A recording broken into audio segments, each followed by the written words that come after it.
Welcome to the Tuesday, October 8th Academic Goals and Instructional Improvement Committee. We need to call the roll. You ready?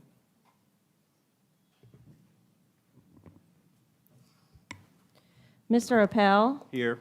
Dr. Armstrong. Here. Mr. Birkin. Here. Mr. Castile. Here. Ms. Champagne. Here. Dr. Clark. Not present. Mr. Harris. Here. Mr. Hollis. Not present. Ms. Holloway. Here. Ms. Mellorine. Here. Mr. Morris. Here. Mr. Grabert. We have a quorum. Thank you. Okay, first item up. Your consent agenda is ready for approval, adding items 4.3 to 4.6. We have a motion and a second for Mr.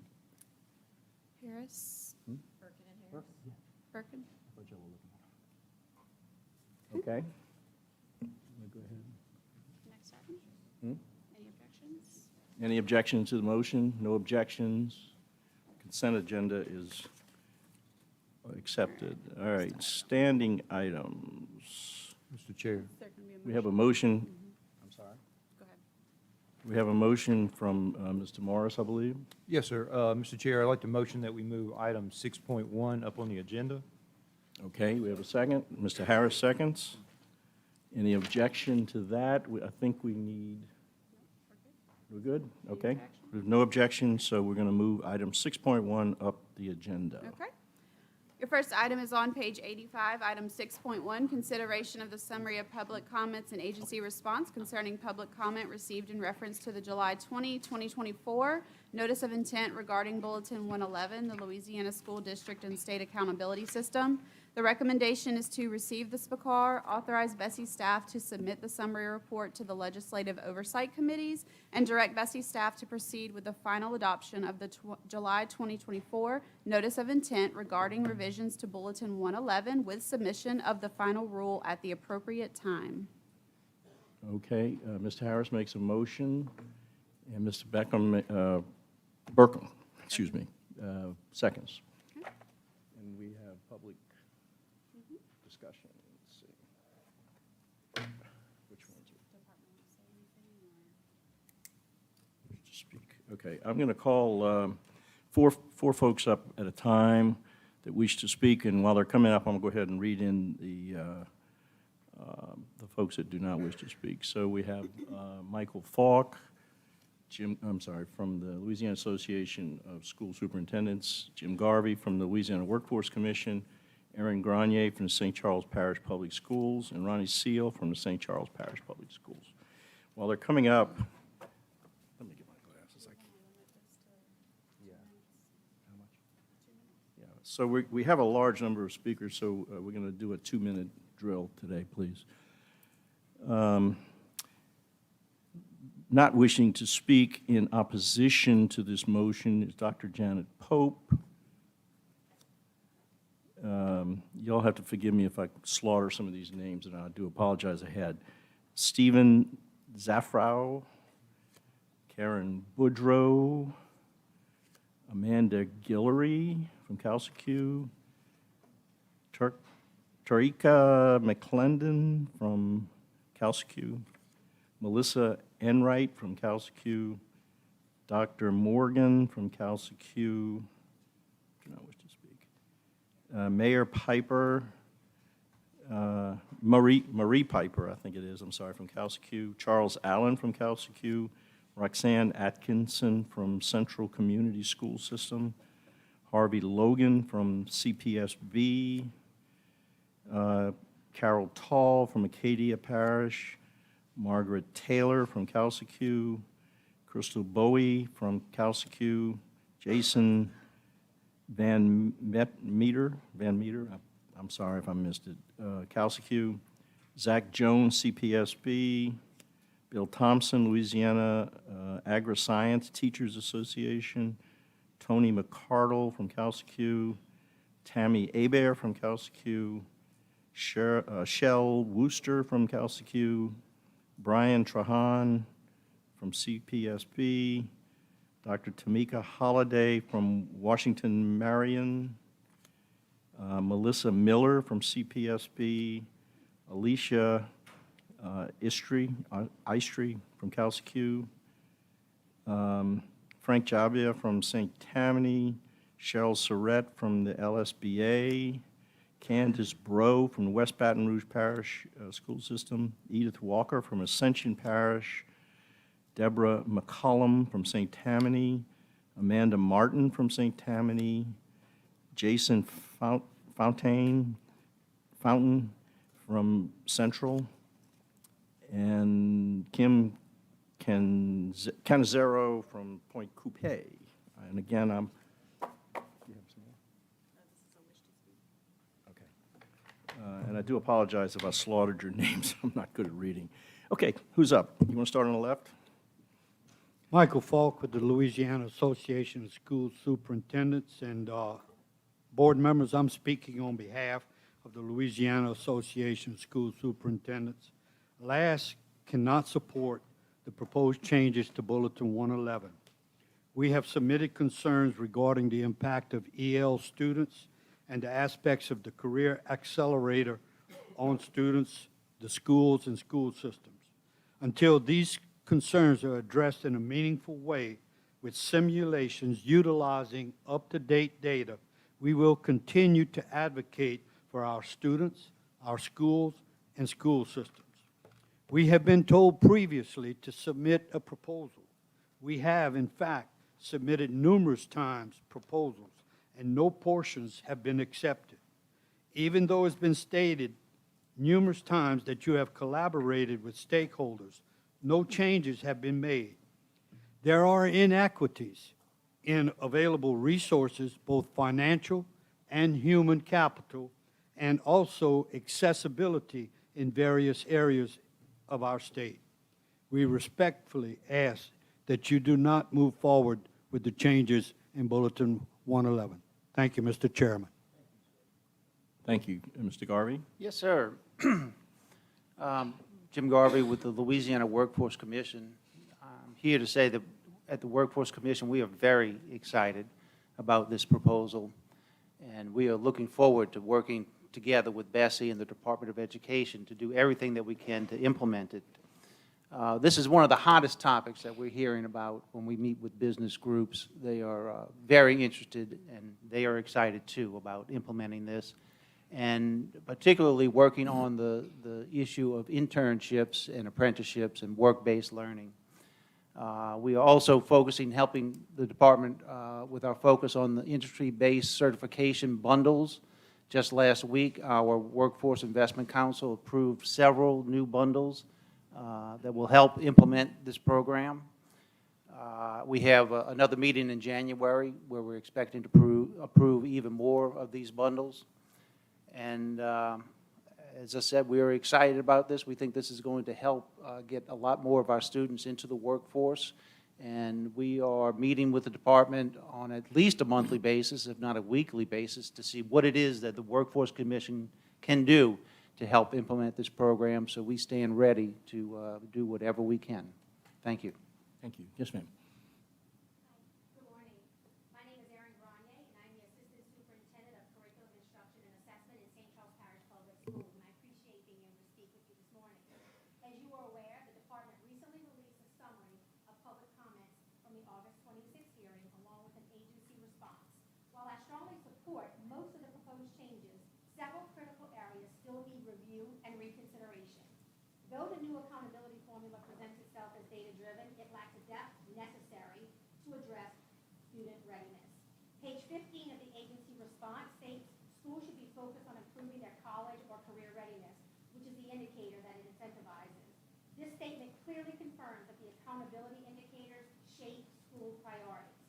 By removing graduated points for achievements beyond proficiency, the system fails to influence schools to push high-performing students to their full potential. There is no incentive for schools to help high-achieving students reach an ACT score higher than a 25. I'd also like to add that there is no incentive for students to grow. Who previously mastered LEAP will now only have to score 1 point higher to be rewarded. Page 15 also includes a statement that it feels inappropriate for students to be incentivized when they take a dual enrollment course, but still may need remedial courses. But yet, improving 1 point is incentivized.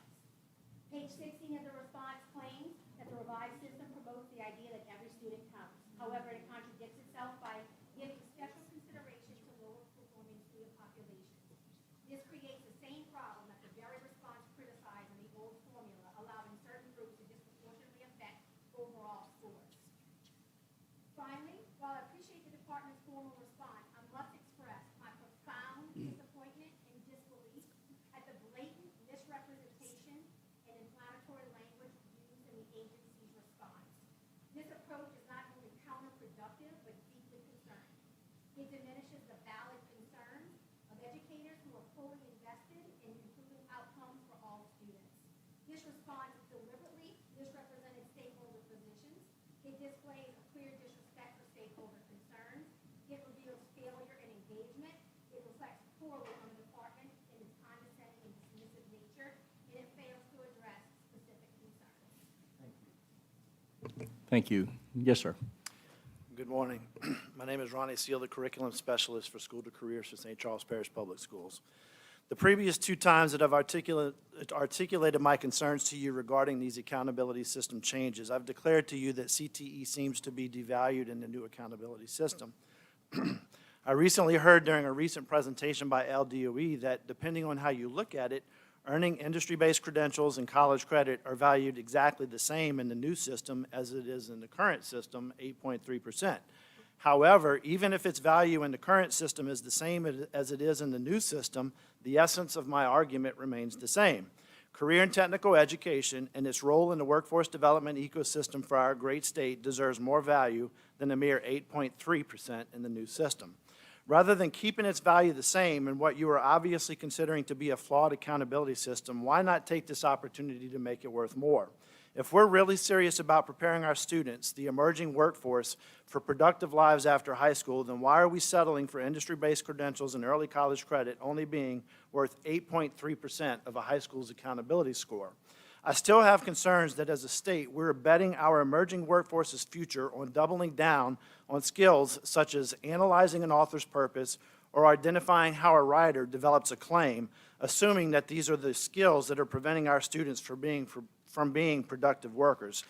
Do we really think that a person's ability to read a manual about how to operate a forklift will depend on how well that person can identify how the writer developed a claim that if you depress the brake, the forklift will stop?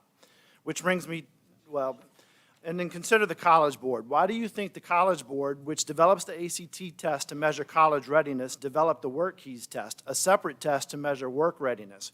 Could it be that the College Board, which is held in high esteem as one of our nation's most reliable assessment developers, with its team of psychometricians, believes that the ACT, the equivalent as a LEAP test in this comparison, doesn't actually measure work readiness? If you approve this accountability plan, then you are assuming that the LEAP test is the most reliable indicator of future readiness for our students.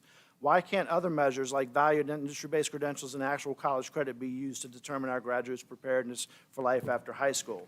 What if one day we find out that the LEAP tests are not valid or reliable? If our accountability system values LEAP results so much, wouldn't we be making a lot of major decisions that impact our future workforce based on faulty information?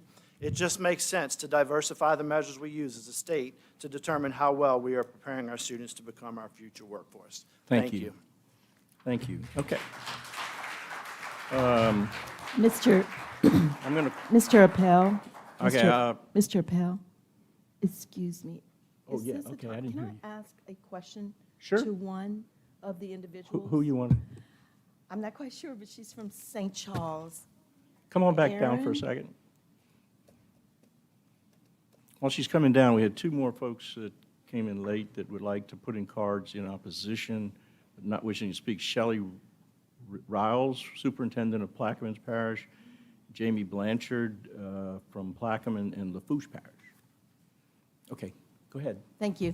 I need clarification. You said blatant language in the document. Can you elaborate?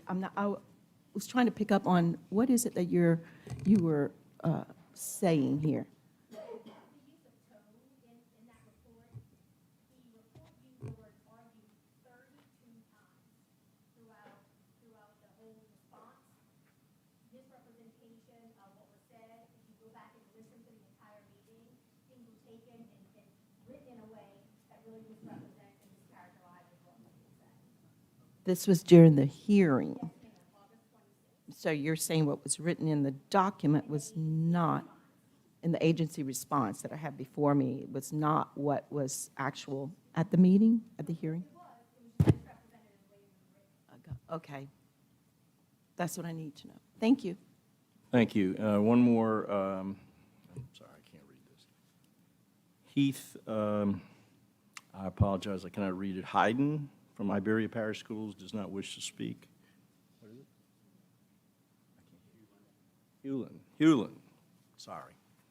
Okay, Four more folks coming down, and while they're coming down, Brad Norris from Iberia Parish Schools, Dr. Erin Bendeley from Pelican Institute, Jason Thibodeau from Westlake High School, and Sherry Garrett, RN from Washington Marion Magnet School. And I might ask the audience, please, I know there's a lot of passion, but we don't want any applause or cheering or anything of that nature, so let's keep it strictly to business. Thank you. Did we miss somebody? I called 4. You coming down?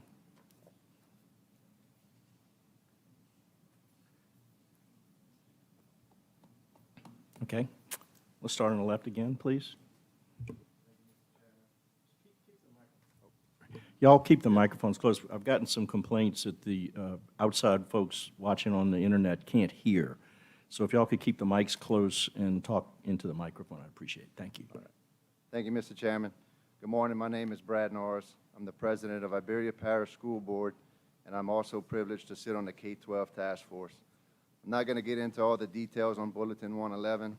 That was done enough in the public hearing meeting. The same public hearing meeting where 60% of the state showed up to voice their concerns on the issue. Fun fact, it would have probably been higher than 60% if there wasn't a Zoom meeting, a Zoom training on the same accountability system at the same time as the public hearing, where 60% of the state said Bulletin 111, as written, is not a good fit for Louisiana. Now, correct me if I'm wrong, but this new accountability system was taken from Florida. Some changes were made. It was going to be put into a pilot year, which they later decided to take out after schools joined, which is wrong in itself. I just have one thing to say on that. We're not Florida. This is the great state of Louisiana. So let's make an accountability plan that works for us and allows our teachers to teach. When I first started reaching out to state officials on issues in the public school systems years ago, everyone asked me the exact same question. Have you reached out to state officials? My response, ha. The local administration and teachers have not had a voice in years, a voice that has boots on the ground and is in the trenches day to day, a voice that should have the most weight, a voice that does this job not for the pay, but because they love it. Well, today, I will either be proven right or hopefully proven wrong. The local administration and teachers have spoken up at the public hearing. 60% of the state flat out said they do not want Bulletin 111 as written. As I see it, there's 3 options. 1, vote to accept it as written. That will prove my point that locals have 0 say and 60% of the state's voice doesn't matter. 2, decline Bulletin 111. Prove me wrong and that state government is listening to the people. Or 3, make a substitute motion, advise the LDOE to create a board, sit down with local administration, teachers, state officials, and come up with the best accountability plan to move this state forward. That would be a win for everybody. We hope to have your support. Thank you for your time, and the ball is in your court. Thank you. Yes, sir. Thank you, Mr. Chairman. My name is Jason Thibodeau, and I serve as the assistant principal of Westlake High School in Westlake, Louisiana. I speak today in opposition of the proposed change to the SPS formula.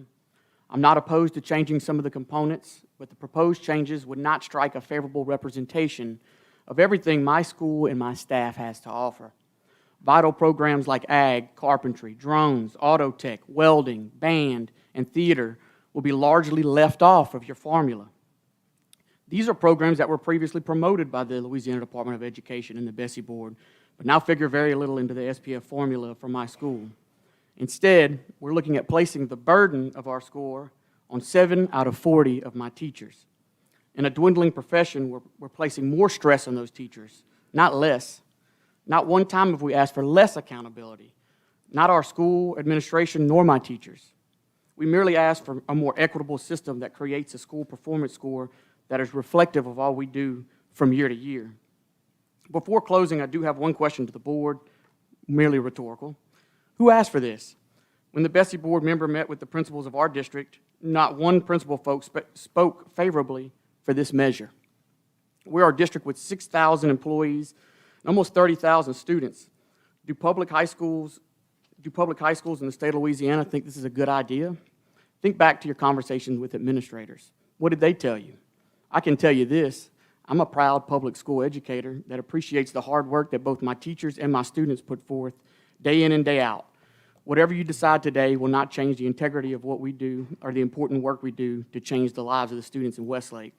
I urge you to rethink your position on this issue and let's craft something meaningful for the teachers and the students of our state. Thank you for your time. Thank you, Mr. Chairman. Thank you. Yes, ma'am. Good morning, Mr. Chairman. Thank you for the opportunity to speak on this important item. First, I just want to say thank you for staying the course for Louisiana's children. That's what this is all about. Thank you for having a sense of urgency. We knew that this would be hard work when we undertook these shifts, but these are things that have to be done. We cannot continue doing business as usual. You all have heard, just as I have over the past few weeks, a lot of talk about making Louisiana competitive. And right now, there are a lot of conversations happening about how to do that through our tax code, through a number of different areas in public policy. But the truth is, if we don't get education right, we can do all of those things. If we don't have a way to assure families that their children will have access to a great education and a future, then it's for nothing. This has to be top priority, and that means raising expectations, having a sense of urgency for our kids. With all due respect to the previous speakers, you've heard numbers of 60% of the state and who asked for this. I would argue that that 60% figure, if that's accurate, doesn't represent the will of the people. That represents people who work in the system, who I'm sure come to work every day with the best of intentions, wanting to do good for their kids and for their community. But I'm here to tell you, as someone who works with an organization statewide that talks to people all the time about what they want for our state, as a taxpayer and as a mom, families want change. Families want more and not less opportunity for their kids. We cannot settle for being 35% proficiency in this state any longer. The rate of improvement is definitely worthy of praise, but it's not enough. It's not fast enough. In high school, English 1, 41% of our students are achieving mastery and above. English 2, 47%. Algebra 1, 39%. Geometry, 30%. Does anyone think those figures are acceptable? Are they acceptable for your kid? They're not acceptable for mine or anyone else's. This is why this is so important. This is why we have to raise expectations, move with a sense of urgency, focus on core competencies that our children will need to be successful in college and in life and in careers, and also not just giving them any credential, but a meaningful credential that actually prepares them for post-secondary education and not just any job, a job that leads to a living wage and a future. That's what this is about. Thank you. Thank you. For your courage and for staying the course. We urge you to continue moving this plan forward. Thank you. Thank you. Yes, ma'am. Good morning. Thank you, Mr. Chairman. My name is Shy Garrett, vocational ed teacher, RN, CNA program coordinator for Washington Mary Magnet High School in Calcasieu Parish. Today, I stand here as an advocate for every student in Louisiana. I stand here as a parent who is actively engaged in my children's education in Calcasieu Parish. Today, I stand in the gap for the Jump Start students who have made the decision to pursue a technical degree or pursue a career-based certification before graduating high school. For the 4.0 student with test anxiety and an approaching basic on their LEAP test, I stand up for the EOC teachers who are already under such immense pressure to produce required test scores that they are leaving teaching altogether. Today, I stand for the principals and support staff that tirelessly pour into our school and our kids, not just academically, but on a personal level. I stand for all schools, but especially for schools that look like mine, economically underprivileged and financially underserved. Today, I ask that you listen to understand not just to formulate a response. I implore this board to listen to the teachers and staff who are in the trenches daily with our students. Our students are more than a test score. This new system significantly devalues college and career preparation and places so much value on EOC tests and leaves teachers like me questioning my value to my school and wondering where my contribution to our school and the nursing community, which relies on the 20-plus CNAs that we certify annually, will end up. With these new changes, 80% of high schools in our state will see their school grade drop, and schools that prioritize college and career readiness will suffer the greatest. The new focus on the EOC test and not on preparing our students for future jobs will directly affect programs like mine. 75% of our school grade should not be based on a test score. It is not feasible, nor is it conducive to learning environment that fosters creativity, growth, career readiness, and equity. Today, I stand here using my voice to affect change. I respectfully ask that this board not implement these changes.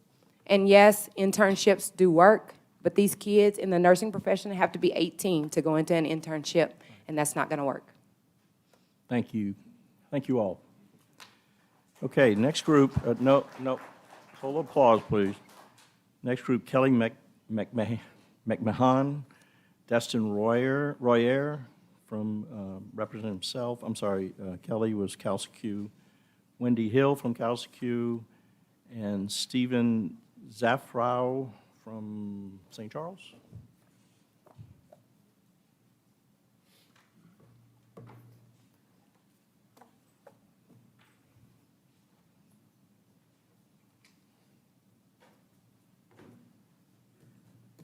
You want to go ahead and start?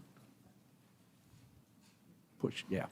Good Thank morning. you. I'm Kelly McMahon, and I Wait, hold it a little closer. I do teach in Calcasieu Parish, but today I decided to come to you as a parent. I have an 18-year-old son that is autistic with an IQ below 60. He didn't speak until he was 5, and me and my family have personally put in hundreds of hours and literally over $100,000 in therapy, outside education, and other service providers for him personally. I am not a parent who sits before you that said, everything for my son needs to rest upon the education system. I took matters into my own hands, and so did my family. My mother was a principal. My sister was a teacher of the year for the state. My brother-in-law is a principal in Texas, and I have 12 cousins that also teach. As a family, we rallied around him and said, this is a diagnosis. It's not all that you have to be. As a parent, I am telling you that when he was young, yes, this accountability kind of made sense. I needed somebody that would teach him to read. He now reads at almost an 8th grade level with an IQ, again, below 60. However, in high school, he is not anymore a matter of a test score. Whether or not he ever solves an equation, can tell you who wrote a novel, is irrelevant. That is not ever what he is going to do in life. But what I can tell you that matters is he has been accepted into the T&I program at our Calcasieu Parish School Board that they have, and he has done outdoor power equipment, and he has done carpentry. He's put together a birdhouse. He is able to work a weed eater. Those are life skills that are going to take him throughout, even once I'm gone.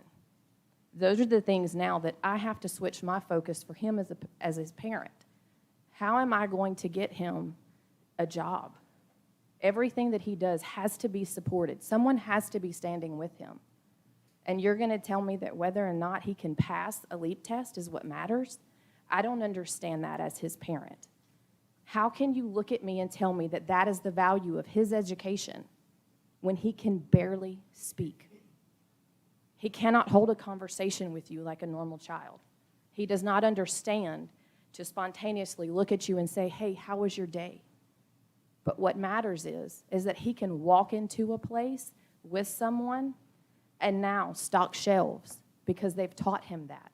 As his parent, no matter the money that I had and the situations I could put him in, I cannot recreate the situations that our school board was able to create for him. I cannot bring him into a supportive employment agency by myself. That has to be done through the school board. I cannot put him in the power equipment class on my own and teach him those skills. I personally can't even take apart a weed eater, but he can now. And this system absolutely discriminates against him as a person, the way he learns, and what is important for him long term. This absolutely does not show in any way the growth that I have longed for, wept over, and prayed for daily since my son was born and diagnosed. Y'all are not valuing that, and you're not looking at him as a whole. He is one piece of paper that matters not ever in his lifetime. Thank you. Yes, sir. My name is Dustin Royer. I am the curriculum coordinator at DeQuincy High School, a school in Calcasieu Parish. I speak in opposition to the proposed changes to the school performance score formula for high schools. Teachers are not afraid of assessment or accountability. Rather, we value it, and quite frankly, we're experts in assessment. We assess learning every day. We understand that assessment is integral to what we do, and we use assessment every moment in the classroom to guide decisions that we make there. Likewise, we expect and we welcome our school, district, and state leaders to assess schools.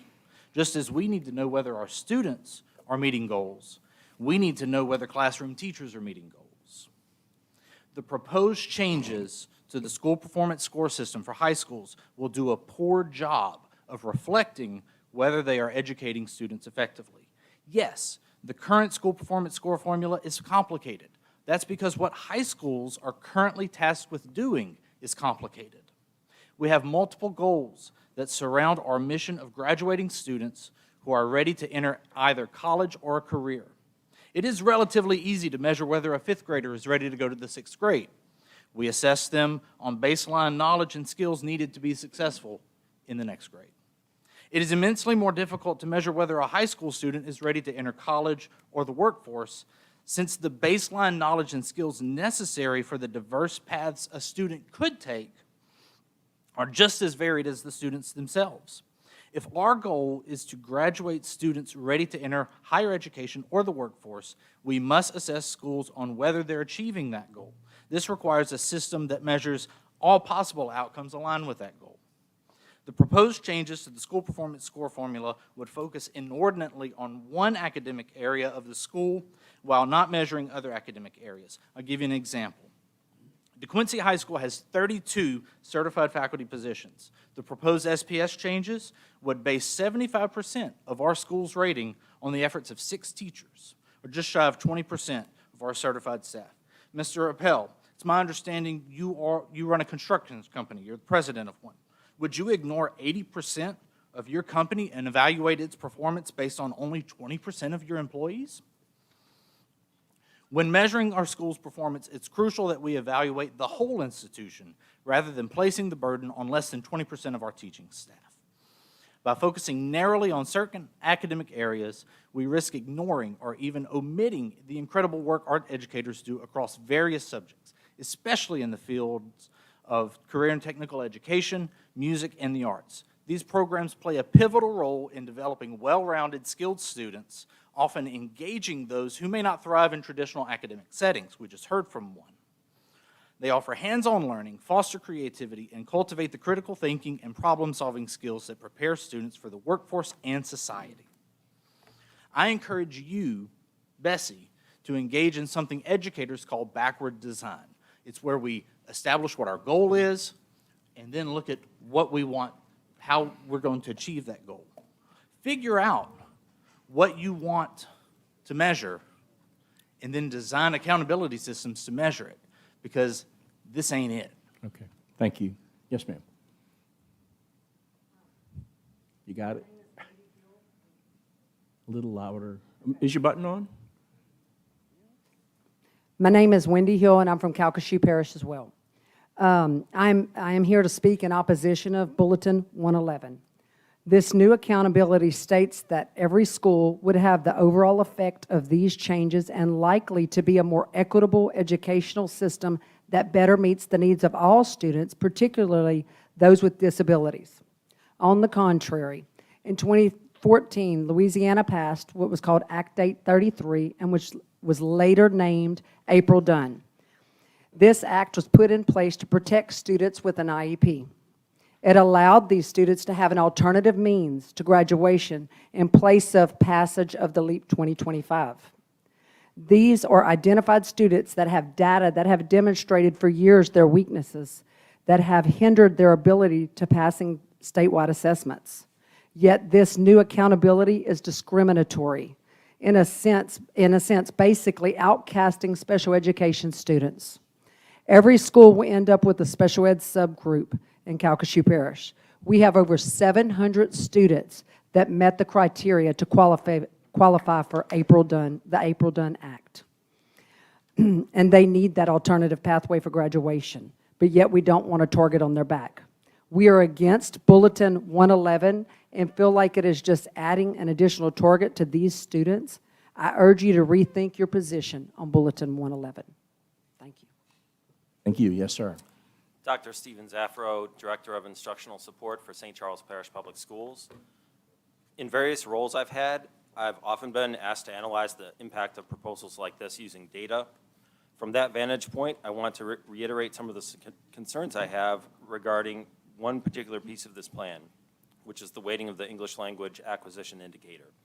In our state, the size of the English learner population varies widely from school to school, from 0% to 53%. Yet regardless of how many EL students a school serves, the EL indicator would be worth the same, 11.1% for K-8 schools and 8.3% for high schools. So if you are a school leader, here is how the English language acquisition indicator will be experienced by you at your level. A majority of you, about 61%, will not have enough EL students to have an English language indicator. Still, your schools collectively serve about 3,000 EL students across the state who will not have any English language acquisition accountability attached to them at all.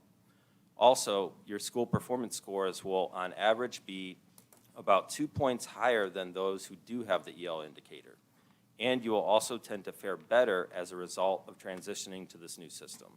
Only 38% of you will experience a letter grade decrease when you transition to the new system, in contrast to 44% of schools with the EL indicator, a difference of about 6 percentage points. So know that just by going from 14 to 15 ELPT testers or vice versa, some of you may experience a letter grade change. Some of you may even tilt in or out of intervention status just because you do or don't have an EL indicator on your school's report card. Next, for about 23% of you who have an EL indicator, it will feel like it has an outsized impact. For example, if you lead a large high school with 1,500 students, as few as 15 of those students might be worth as much as your graduation rate, your math proficiency scores, or all of your students who take the ACT. Only for a small sliver, about 8% of you, will the EL indicator feel just about right. The size of your EL population will be roughly the weight of your EL indicator, plus or minus 3 percentage points. Finally, at the upper extreme, about 7% of you serve a high number of EL students. You will likely find the EL indicator seems too insubstantial in your school performance score. You might lead an elementary school where half of your students take the ELPT, yet all of your efforts will only directly impact 11.1% of your performance score. The best solution to the foregoing problems is to proportionally weight the EL indicator according to how many EL students a school serves. In its written response to this concern, the LDOE stated that all the indicators have to be weighted equally because of ESSA requirements. This is simply not accurate. ESSA only requires that the EL indicator be substantial and when combined with other required indicators, be worth more than the optional indicators. As a point of fact, several states in our region alone, including North Carolina, Arkansas, as well as our own state under the outgoing system, found a way to proportionally weight the EL indicator in their accountability systems. In discussions around this proposal, several ideas have been advanced that would do this very thing and would still allow for a simple and transparent system. I would urge Bessie to consider those proposals to remedy this important flaw. Thank you. Thank you. Appreciate it. Thank you all. Okay, the next group is Kelly Lebov, I'm sorry, from LSBA, David Claxton from Jackson Parish, Kim Ryder from Allen Parish, Mary Beth Hughes from LABI.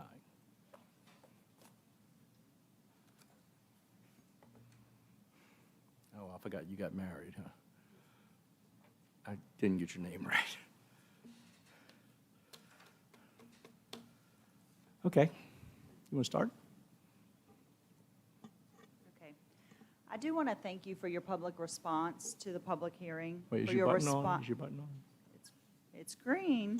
Can you hear me? Yeah. Okay. I want to Better. thank you for your response to the public hearing.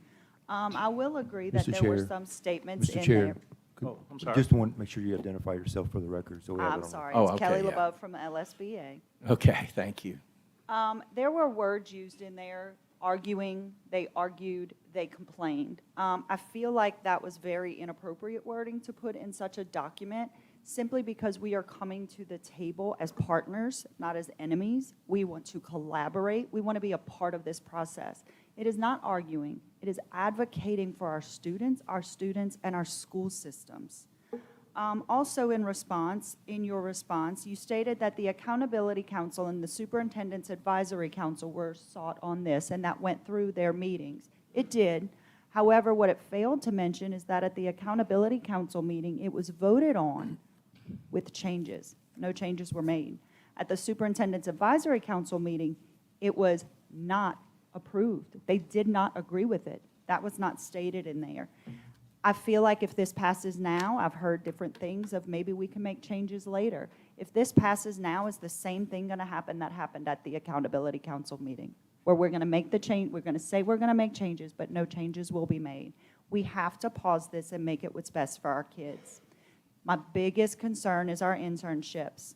It's for students to demonstrate that they will thrive after high school. However, the question is, what type of jobs will fall into this? Based on LDOE's work-based learning guidelines provided by you guys, it states that classroom instruction and on-the-job training have certain hourly requirements, which is acceptable. The teacher coordinator is responsible for classroom instruction and on-the-job supervision. These requirements cause inequitable distribution of resources financially and human capital for our school systems. We're asking for help with that and to make those changes. The response also states that internships will take 8 years to fully implement, but this is going to affect our current juniors. How is that an equitable system for all of our kids? On behalf of LSBA's membership, we are requesting meaningful changes that address all students and truly reflect an emphasis on both college and career readiness as it aligns to your definition. Thank you. Yes, sir. Morning, David Claxton, Jackson Parish Superintendent and immediate past president of the Louisiana Association of School Superintendents. Scratched out a few things that I think are already covered, so I'll try not to waste too much time. Four proposals have been presented over the past few years. Most recently, the March SAC committee meeting in 2024. Feedback and recommendations for the superintendent were not considered. We had two previous people come to the table a little while ago, and one of them I agree. We're meeting with our meals, our workforce development, and some of this is, we're getting roadblocks. It's not going to happen. But I do agree. The previous person that spoke said they're still meeting in January, coming up with more bundles, which is going to come back to what I'll say in a second if you'll remember that. Also, we had a previous person come up here, talk about our previous accountability system, that we need change when these people were part of the previous accountability system. So yes, we need change. We need all of us to make that change together. So I propose we defer this, bring all the stakeholders, educators, administrators, community members to the table, and listen. Have collaborative dialogue. No accountability system will ever be perfect for everybody, but we can find what's best for us in Louisiana. Plans should reflect the realities of our state and educational environment. Superintendent's concerns, 81% are concerned with the emphasis of only 6 high school courses. 84% worried about the devaluation of credits earned in high school, and this needs to be a more inclusive process. So let's work together to create a framework that truly supports our students, educators, and ultimately enhancing the education of our kids in Louisiana. Thank you. Thank you. Yes, ma'am. Good morning. My name is Kim Ryder. I'm from Allen Parish School Board. I represent a rural community. I want to thank you for what you do for our students and for our educators. I am a lifelong educator. It is the heart and soul of why I'm here today. and I represent kids. I represent the people who are our future. And I hope that you'll truly hear what I'm here to say. So much of what I've already heard this morning, I had written in my notes, but I'm going to go off script and come from the heart. So, college and career. We've heard for a long time from LDOE in every one of our webinars, career and college readiness. We have heard that time and time again. And thank you for valuing career readiness, because for far too long, we have been stigmatized as being the less than. We're not. We're your workforce. And so I'm here today to represent Allen Parish and the struggles that we face with the new accountability system. I am not here to oppose change. I am someone who changes the living room about once a month so I can clean the floors. I will say change is necessary, and I do want our students to grow. But I want you to help me figure out how it is that I'm supposed to make this happen in an area where I don't have industry.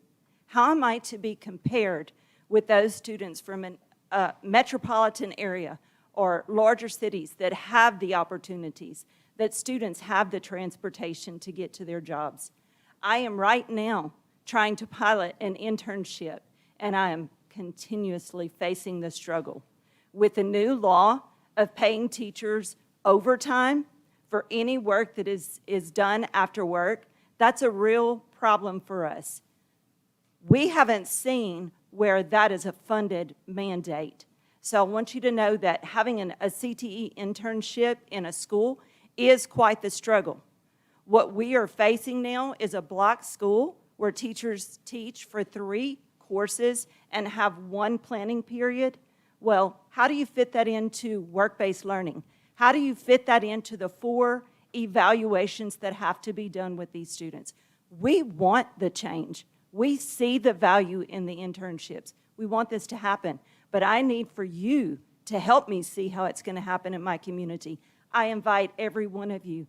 I have spoken to LDOE staff, and they actually listen to what I have to say. But what I'm here to ask you is, who are you voting for? You are elected by the people. Some of you don't even know where I am. You've not come to my district. I invite you to come. Call me. I'll take you around. I'll let you see where my students have to walk to school. Our students can't afford driver's ed courses. $900 for a driver's ed course, and we have an 85% poverty rate in our district. Are you kidding me? How are they going to get to work? We don't have jobs for our students. We don't have the internships. I am speaking from the heart. I love education. I love our students, and I'm here to stand for them. Thank you. Thank you. Yes, ma'am. Good morning. Mr. Chairman, I'll forgive you for getting my last name wrong. Got married this summer, so it's okay. I'll forgive you. But good morning, Bessie Board. My name is Mary Beth Hughes. I represent Lobby. We serve as the state's Chamber of Commerce and represent over 2,000 businesses from across the state. I also want to just mention before I get started that I'm a very, very proud product of Livingston Parish Public Schools. My grandfather was the longest-serving school board member in the state upon his retirement, and I believe I got one of the best educations in the state. So I just want to thank everyone for being here today. And I also want to recognize that this is bigger than the school systems. This is bigger than education as a whole. It's about making Louisiana competitive. You look across the state, across the country, folks are leaving states like California, New York, and Illinois, and they're not coming to Louisiana. They're coming to Tennessee, Florida, and Texas. I have friends that no longer live in Louisiana. They're raising their families where they know that they can raise their children with an education system that works best for them. And I think that as we look at the accountability system, this is about raising the bar and raising expectations across the board. We want to attract families, but we also want to attract business.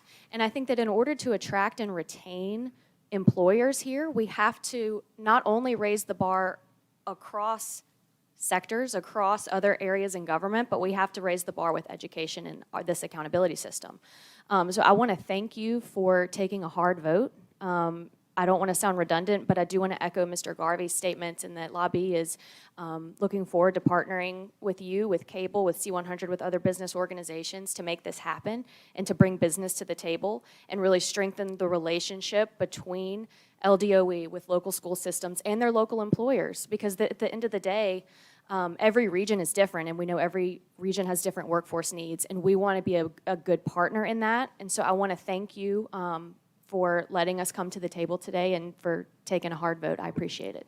Thank you all. Appreciate it. Okay, we have one last group. Dr. Kingham from the Governor's Office.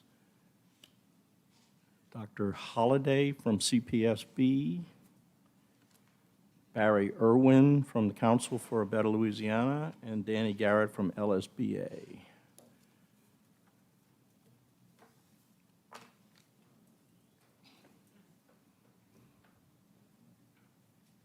That's it. Okay, you want to start? Morning, Danny Garrett, Executive Council, Louisiana School Board Association. I actually was one of the ones who testified in the public comment. I then went back through the agency response and a follow-up letter pertaining to the agency response. I'm going to deal with a specific issue. The statement, it had to do with seniors who don't carry a full class load, who maybe leave at 1 o'clock. And my son did that when he was in high school for both semesters of his senior year because he had done all the other work that he was asked to do. And the comments were in reference to seniors leaving earlier. One comment was, quote, in other words, schools have unused funded time during which students can reinforce academic skills or expand career skills. And then the other was utilizing available MFP funding for high school students to schedule an additional math class should address the concern for meeting the graduation requirement, talking about having that Calcasieu Parish has seniors not carrying a full course load, so therefore they have this available funding. I think some of the response to the agency response and to that kind of statement is that it's misinformation. The data, the specific percentages may be correct, but that's not how we fund students in the state of Louisiana. The MFP is a per pupil, but you don't take that money and give it to that student. It's the only reason you count the students is to come up with a corpus of money, a pot of money you use to run the entire school district. In fact, every school district gets a different amount of money as the base per pupil. The base is $415, but one district might get $2,700, the other district might get $7. Nobody believes that it goes to an individual student. Nobody that understands it. So I can understand a member of the public not understanding it. I can even understand a new legislator who's not familiar with the process. But for the department to foster that notion, I think is disingenuous. If that's the way it worked, then what we would tell students that needed a one-to-one para, we ran out of your pot of money in March, sorry.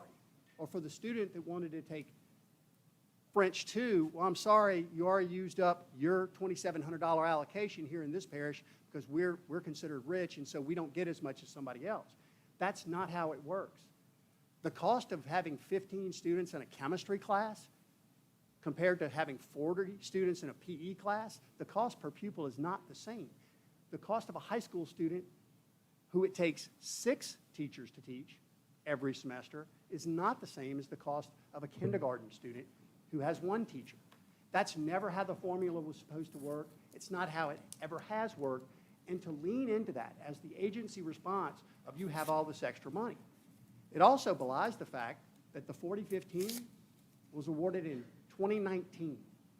The current, to keep up, current inflationary trends would show that we would need about $4,950 to equate to the 4015 because there's been no increase in the base per pupil in over 5 years.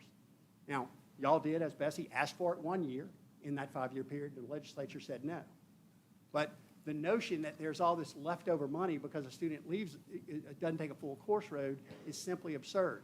Oh, no, by the way, if that kid who has worked so hard that he's done everything we required him to do so that he doesn't have to go to class an extra 2 hours for 2 semesters, if that kid instead chooses to take all the extra classes and graduates in December, that school district actually loses 1/2 of the MFP that would have otherwise been provided because that kid's no longer in our February 1 count. That's the sort of issue that I think people had when they read the agency response. And I think it's why that the response from schools was visceral. That doesn't make any sense, should never have been put into the response, and this board and the LDOE should not foster that misunderstanding of the MFP. Thank you. Yes, ma'am. Good morning. My name is Dr. Tamika Holliday. I am the Director of Bands at Washington Marion High School in Lake Charles. I want to take a moment to address something that's really important to me as a band director and as someone who cares deeply about arts education and career and technical education programs in our schools. Today, I'm here to oppose Bulletin 111. While I believe accountability is essential, applying strict standards to arts education can undermine the very creativity that makes it so valuable. The arts are all about imagination and personal expression, things you can't capture with standardized tests or rigid metrics. When we force students into a narrow framework, we risk stifling their creativity and passion. The arts and CTA programs are vital in developing skills like critical thinking, empathy, and teamwork, qualities that help our students thrive. However, when accountability measures focus primarily on test scores, we often prioritize subjects that yield easier, quantifiable results. This approach not only overlooks the significant benefits that arts and CTE provide, but it also disproportionately affects low socioeconomic students who may rely on these programs for engagement and support. Research shows that students from low socioeconomic backgrounds often face additional barriers in traditional academic settings. For these students, participation in the arts and CTE programs can be a lifeline, providing them with a sense of belonging and purpose. When we prioritize test scores over these enriching experiences, we risk alienating these students who may benefit from using their hands-on learning environments. Both arts and CTE programs offer experiences that test scores simply cannot measure. They foster innovation and prepare students for success in various careers, contributing to a well-rounded education and prepare them for a real-world career. We also need to talk about funding. When schools force too much on accountability, both arts and CTE programs often suffer. Resources get redirected towards subjects that are easier to measure, leaving our band, choir, theater, and technical programs without the support they need. We should be fighting for funding that allows both the arts and CTE to thrive, not just survive. Lastly, let's not forget about dedicated educators in both arts and CTE. High-stakes accountability who want to inspire their students. Instead of encouraging creativity and practical skills, they might feel pressure to teach to the test. This isn't fair to them, and it robs our students of a rich, engaging educational experience. In closing, while I understand the need for accountability, we must recognize that the arts and CTE cannot be measured solely by test scores. We need to advocate for a more balanced approach that values creativity, cultural expression, and the vital role these programs play in preparing our students for the future, especially for those from low socioeconomic backgrounds. Let's work toward a future where creativity and practical skills are celebrated and nurtured in our schools, not solely based on test scores. Thank you. Mr. Irwin. Thank you. I'm Barry Irwin, president of Council for a Better Louisiana, and I wanted to come here for a couple of reasons. Number one, just to thank you for all the time that you have spent on this issue, both this board and the board that came before it. It's a very important issue, and it's appropriate, and I really appreciate the time that y'all have spent looking into this issue and trying to develop a plan that's in the best interests of our state and our students. From Cable's perspective, I'm also here to again, affirm our support for this plan, which we feel like is a very strong plan. It's balanced, it's well-rounded, and it deals with and addresses all of the issues, really, that we have been talking about, not just for weeks or months, but really for years. From our perspective, this plan is fair, it's more simplified, it's more transparent than what we had before. It seeks to address a real enhancement of the high school experience, especially in terms of apprenticeships and internships, work-based learning, for the benefit of our students in particular, but also for our workforce and the future of our state. All these things are hugely valuable, and we think they're important parts of this plan and why we support it. I know you've heard a lot of concerns. That is not surprising. We've heard concerns about accountability since we started it 25 years ago. I can tell you, I believe if we changed the plan today, we would still be hearing concerns tomorrow. That's sort of just the nature of accountability, and we understand that. From our perspective, we feel like the need is really great to go ahead and move forward with the plan now and move it to the next step of the process. If, as we do implement it, there are concerns that you have that are not being fulfilled by the plan, it's not performing the way that you would like it to be, we can make adjustments. There's nothing wrong with that. But we believe that this is a plan that's very well thought out. It's a very strong plan. We support it, and we really urge you to move forward with it to the next step for the benefit of our students in the state. Thank you. Thank you. Yes, ma'am. Last one. Good morning. Good morning. Sabre Kingham, Senior Education Policy Advisor to the Governor, Jeff Landry. Thank you so much for having us here today, but also for listening to everyone. Everyone that's in the audience that is here today has spoken with much passion. And it's a shame that passion is not the metric that is used to grade Louisiana, because we definitely would be an A. Everyone here wants the same thing, and that is what is best for our children. But it's very difficult to move forward in that vein without working together and collaborating. The expectation from the governor's office is that we do work together. We do support a new accountability system, because what we have in the past has not worked. We have to continue to move forward. I have been across the state for the past 6 weeks. I have met with different agencies, organizations, districts. I have listened. Everyone wants the same thing. It's how we are going to get there that we are working on. The expectation is that our systems will roll up their sleeves and collaborate with business and industry, along with fellow colleagues, and modify resources to meet these new challenges. Is it easy? No, it is not. It is going to be very difficult, but change is very, very difficult. One thing that I do know as a past educator, teacher, principal, district worker, administration, state administrator as well, is that when we all come together and we roll up our sleeves and we begin to really talk about the hard work that it's going to take, I know and I believe in my heart that we will all come together and we will make this work. The hard work that we've done over the past few years has resulted in Louisiana's K-12 rising to number 40 in the U.S. News and World Report state rankings. We want more. The governor expects more. Our parents expect more. What we have done in the past may be good, but it's not good enough. And as a grandmother, I can also say I want better for my grandchildren in the state of Louisiana.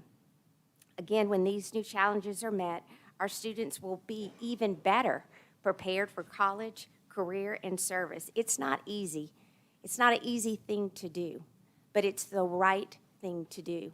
And I want to applaud all of you, all of the agencies, the districts, organizations and entities that have invited me along with them for the last couple of weeks. It has been a true eye-opener, but I know in my heart that the passion that we all have for what is best for kids will surface, will come to the top, and we will all be able to work together. That is the expectation, the governor's office, and that is also the expectation of our parents in Louisiana. I thank you so much. I thank everyone who is here.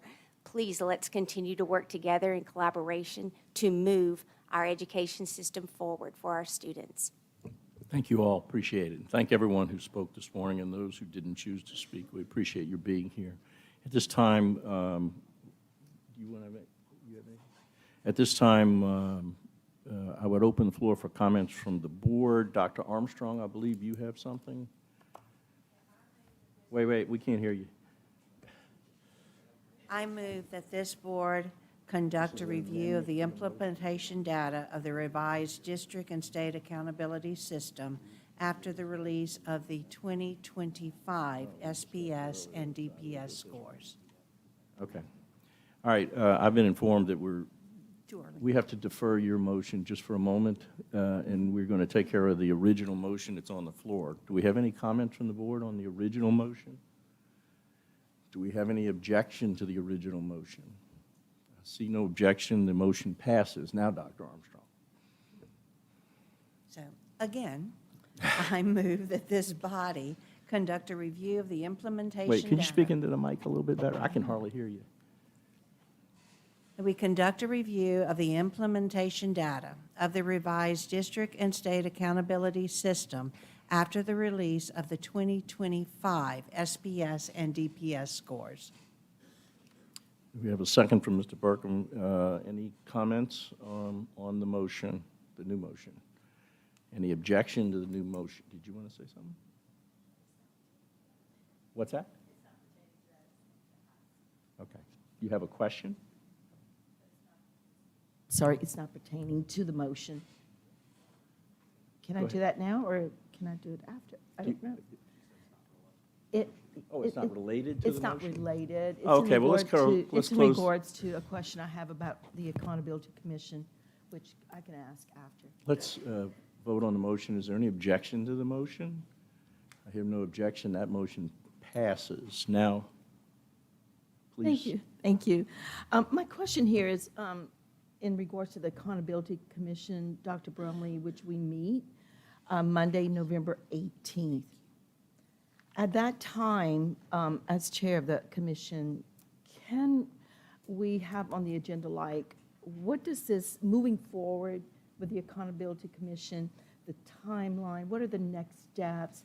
How do we make these adjustments to have a conversation? Like, there are questions about the industry-based bundles. Is that to inform, to keep this communication, the collaboration ongoing with the districts? Yeah, no, we're happy to add that to the agenda for the Accountability Council in terms of like an implementation framework and Yes. supports. We're happy to do that, and we'll do that for the next Accountability Council. And that's And Monday, we'll, Ms. November? Holloway, we'll also spend some time in advance of the meeting to share all of the agenda items so you can get a sense of where we are on that. Perfect. Yep. Thank you. Okay, thank you. I guess we're up for the next. I can't hear you, I'm sorry. What we actually did on the last, on Dr. Armstrong's amendment? I'm Yes, sorry, can you not- It was clarify a the motion. amendment? Well, we passed the original motion, which you heard, and then we passed a second motion by Dr. Armstrong that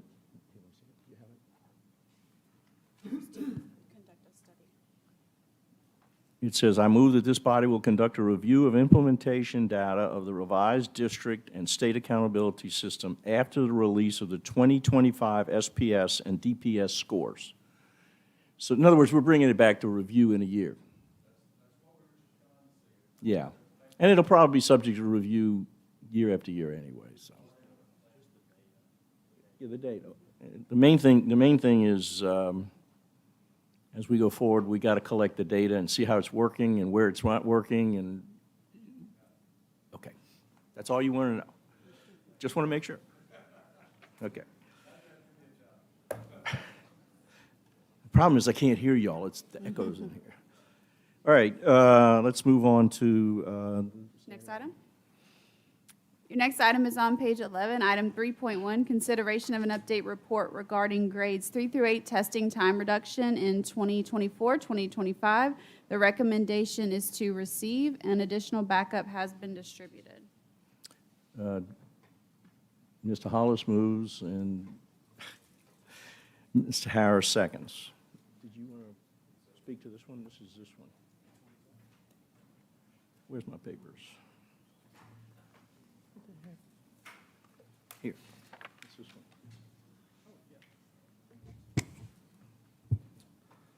Dr. Brumley. Yes, sir. So this is not an item for which we need a motion to approve. This is within the purview of the department, but we do want to take an opportunity to share this information with you.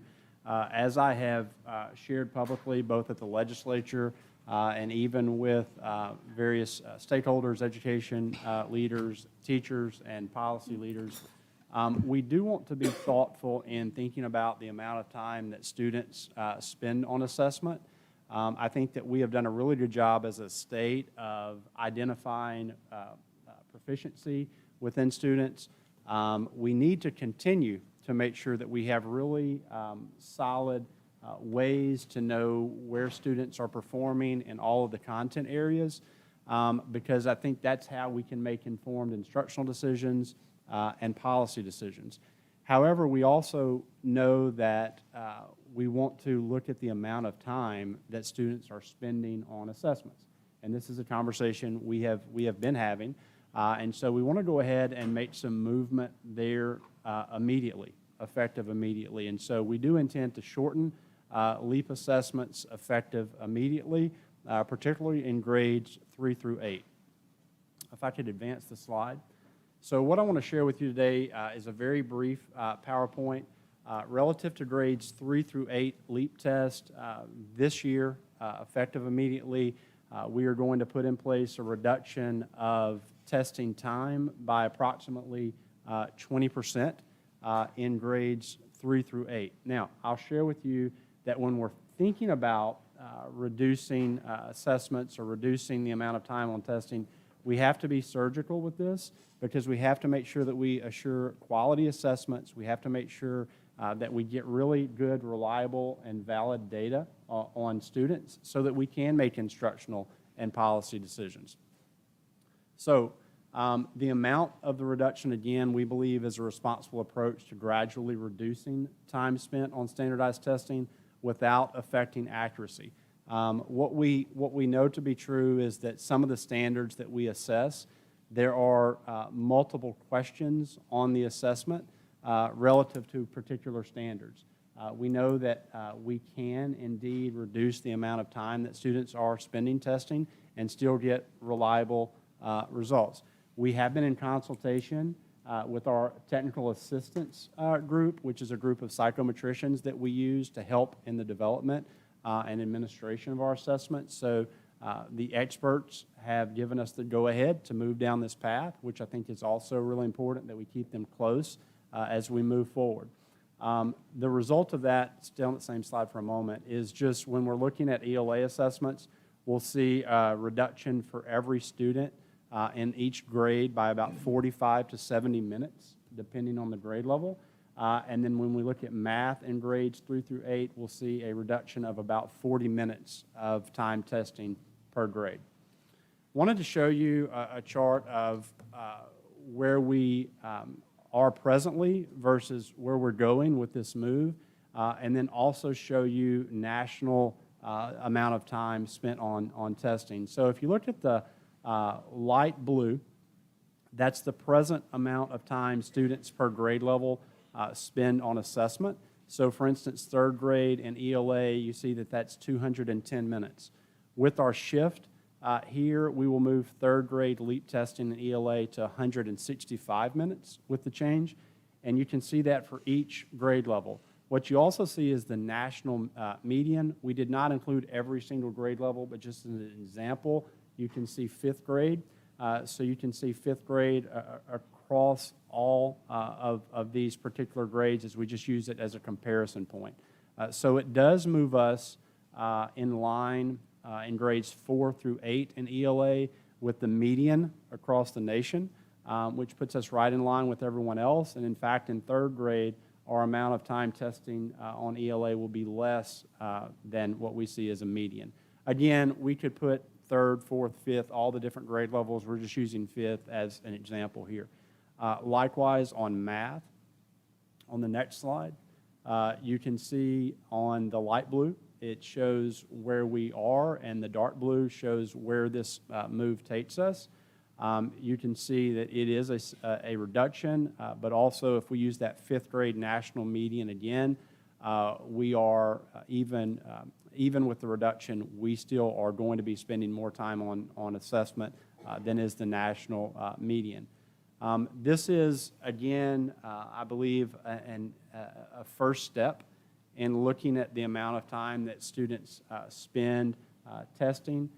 It is something that we have communicated out a number of times, a desire to make sure that we are spending as much time possible as instruction, but we know that instruction or quality instruction needs strong, reliable, valid data, and so that's why we have to maintain testing protocols. But we do think that these are smart reductions that we can accomplish while maintaining the quality of our assessments and the quality of the results. Thank you. And Mr. Appel, just to affirm, this 20% reduction in LEAP testing will go into effect immediately this school year. Thank you. Is there any questions from the board? Dr. Armstrong?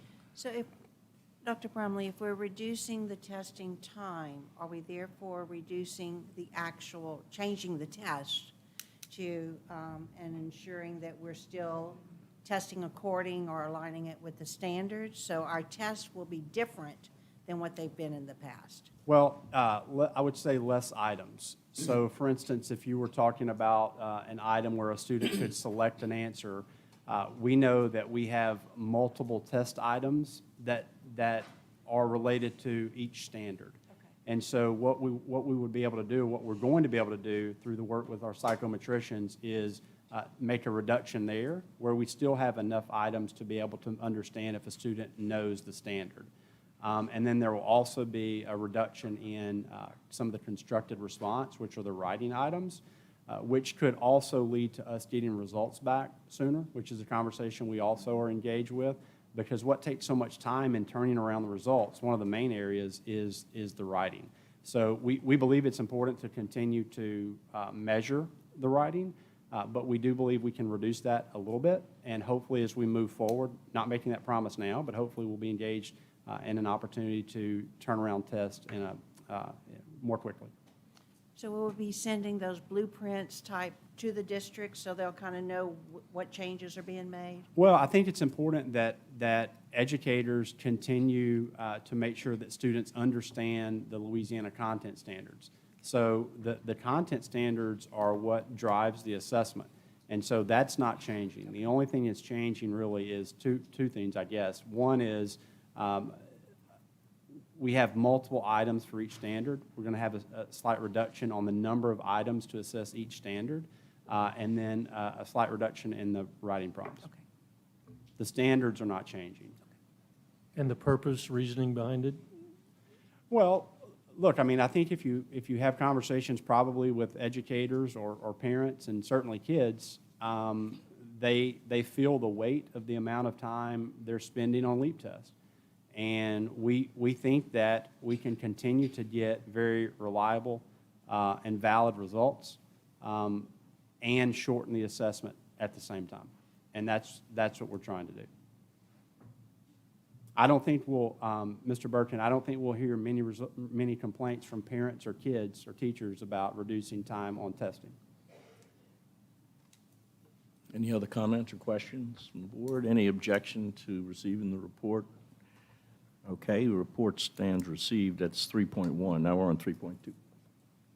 Next item is on page 12, item 3.2, consideration of an update report regarding key mathematic endeavors.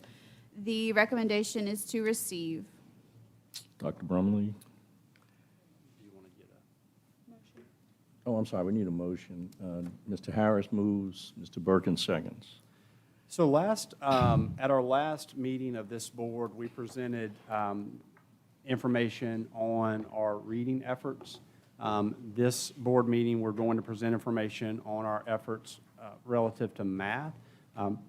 The commitment we have made to the board is that for all of the priority areas that we shared with you yesterday, at each and every meeting of Bessie, we'll come back and we'll bring forward information related to a specific priority area. We began that with reading. We will address math today. When we come back at our next meeting, we'll select a different priority and provide an overview of that. And we think it's a good cadence to provide information to the board on the priorities that we shared with you yesterday. And Dr. Chasson will make this report. Please. Good morning. Jenna Chasson, Department of Education. Happy to bring you all some updates this morning on our work in mathematics, which centers around refreshing materials, instruction, and approaches in support of improving math outcomes. Similarly to our comprehensive statewide literacy strategy, we also have a comprehensive statewide math strategy that is grounded in 4 important pillars that you see here on this slide around engaging all students with grade level core math instruction, providing those timely and proactive interventions to make sure that students stay on track and can access that grade level material, providing professional learning and planning support for our educators, and finally, ensuring that families, caregivers, and communities play an essential role in students' learning of mathematics. This next slide, you see our KPIs. We talked a little bit about this yesterday at the board retreat. So I just wanted to highlight our key performance indicators for mathematics, and 2 of them are around the LEAP assessment and 1 around NAEP. And you see that these are very ambitious, yet I would hope feasible and attainable goals. The LEAP is centered around grades 3rd and 8th, and that is growing the percentage points of students proficient and above by 10. And then for NAEP, we of course wanted to look at a strong national indicator, and so we chose the NAEP assessment for 4th grade math and projected to grow the scaled score point in math by 10 points. And important to note here is that when we meet these goals focused on increasing the percentage of students proficient in math, this would attain the highest achievement level in Louisiana history in mathematics. So just a little more data I wanted to share with you all today. This shows our last several years of students scoring Mastery Plus, or what we also call proficient, in grades 3rd through 8th in math on the LEAP assessment. You see here that students have grown since the pandemic, but that growth has leveled this year. And this shows that overall, only about 31% of our 3rd through 8th grade students are proficient in math. And this certainly demonstrates that we need change and a push and increased momentum in how we approach teaching mathematics. This chart represents the same information, but it's broken down into grade levels, which is a really important way to look at this data. And we can see overall a trend of decline in proficiency from 4th through 8th grade. And this data point, this is a key data point, it's helped us to build our strategy and helped to inform the required training now for 4th through 8th grade math teachers. As we've identified, a key need is for more content knowledge in this specific grade band. Also wanted to note here that we are developing goals for high school math, especially around ACT. But as we know, several changes are occurring with ACT. And so we are waiting to collect that baseline data to then set a high school specific math goal. I have several more metrics to share later in today's presentation, but first I wanted to frame up some of the key endeavors we are prioritizing in our work over the next several years, the first of which is around numeracy professional learning. And Act 260 of 2023 required 4th through 8th grade teachers, math teachers, to engage in a numeracy professional learning. And so similar to the required science of reading training for literacy, it was identified that math teachers in the 4th through 8th grade band could benefit from more intentional training around mathematics content. This legislation in 2023 acts that teachers complete the training by August 1st of 2025, meaning that they have this entire school year and next summer to complete this training. The training is online, asynchronous, and free of charge. It does include assessments that are monitored with feedback provided to educators. In addition to the 4th through 8th grade required coursework, we have also designed courses that are optional for kindergarten through 3rd grade educators and high school educators. All required and optional courses follow a similar design, structure, and length. Each course consists of 25 modules. Each module is planned for approximately 2 hours, although most educators are finding the entire training takes between 30 and 40 hours total. Modules include learning experiences and application tasks to support teachers in building the breadth of understanding of the math students experience experience as they progress through the grades, including the strategies and models students engage with at each level. Required and optional courses intentionally overlap so that teachers can see the progression of content from one grade band to the next. And this was another really important piece of this training, is so that our math educators in that 4th through 8th grade band can really gain a deeper knowledge of what comes prior to the grade level they teach and where that vertical progression then takes mathematics through high school courses. We also were able to create a leader course to develop school and system leaders in increasing their knowledge of math content, and then in turn to support their teachers who are enrolled in the training. We launched a pilot and a soft launch this past spring and summer to collect feedback from educators about the training. Positive feedback was identified throughout, as many educators stated that they appreciated the succinct videos with follow-up questions, focused on analyzing student work, identifying mathematical errors, and formulating plans for student-specific interventions as needed. Corrective feedback from our pilot was also utilized to refine the modules for statewide release. Some of those refinements included incorporating various modalities of questions and submissions, along with providing printable resources. Educators said it would be very helpful to print some of these resources in the training for the analysis of student work, and then to really examine that vertical progression of the standards from one grade level to the next. We are collecting metrics on this key endeavor. Currently, we're tracking the total learners enrolled, but we'll shift later during this school year to learners completed as educators begin to complete the training. We are reaching out to contact school systems who do not have adequate enrollment at this time to support them in having their educators begin the training to make sure that everyone stays on track throughout this school year. We've also provided some suggested pacing to school systems so that they know at which point they can monitor their teachers' completion and where teachers should be throughout the school year and into next summer. Next, I wanted to share a little information about Zern implementation. Zern is an online math learning platform strategically designed to catch students up to grade level math and move them forward as they engage. With the use of stimulus funding, we have been able to provide statewide access to kindergarten through 8th grade public school students to the Zern digital learning platform.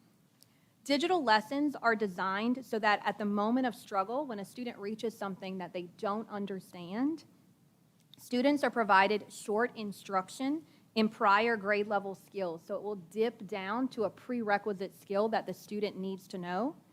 And then it allows them to return and succeed at their grade level content. Teachers are provided reports identifying students who received that scaffolded support so they can provide individualized direct instruction. This efficient design ensures that all students are practicing grade level math while the teacher is able to support the students with the most need. What we like to see and what we see much of the time is that a class would work on Zern while teachers are pulling a small group of students who maybe aren't showing as much progress as their peers. And so why Zern? We have been able to partner with Zern here at the department for the last several years to complete a 2-year impact study. The second year of the study combined the 2022 and 2023 LEAP math performance, expanding the sample size and the quality of the study. The analysis was done using a matched pairs design, matching students on several indicators, including demographics, and starting LEAP performance, so that the difference between the students, as much as possible, could be isolated to Zern usage. It was again found that matched students who used Zern significantly outperformed those who did not. The study has now expanded to include 36,000 grade 4 through 8th grade students across 41 school systems in our state. When looking at all students, those using Zern, indicated by the orange lines, performed almost 6 points higher than those who did not, represented by the purple lines. The difference in performance is consistent across all subgroups that you see labeled there at the bottom. And so we know from this that we do see, on average, a nearly 6-point difference in scaled scores of students who use Zern. Sometimes we receive the question around Zern, does Zern make a difference for students across achievement levels? This is something we've heard quite a bit. Is it just for the students who are in some of the lowest achieving categories? And the answer there is that there is an impact no matter the achievement level a student begins at, as you can see on this slide. Students scoring at the lowest level increased by 6 points, and still those students who can be at the most challenging to grow levels, at that upper end of performance, still performed better if they utilized Zern. Another question I receive quite a bit is a 6-point difference in scale score really significant? We know when we look at some of those achievement ranges, they're quite big. So does 6 points really make that big of a difference? And the answer here shows yes, because it does cause change in achievement levels. With our goals on growing performance across the state at the forefront, this shows that 64% of students performing at the lowest 3 levels improved by at least 1 achievement level when they met the 3 grade level lesson per week goal in Zern. All of the impacts just shown through the impact study are for students who complete 3 Zern lessons a week. We have identified conditions that need to be in place that can strengthen implementation and yield those 3 lessons a week. They include setting goals and celebrating success as students complete, developing schedules that include time for Zern during the school day, and training teachers and leaders on how to utilize the program and the reports. We continue to provide differentiated support to school systems in their Zern implementation, and this year we were able to identify schools to serve as what we call Zern anchor schools. These schools will receive direct support through school-specific training for both teachers and leaders.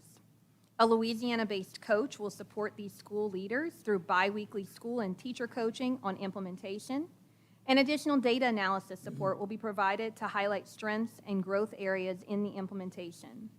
These anchor schools will serve as a field test to spread these best practices in implementation to other schools. And you can see here on this slide the participating systems.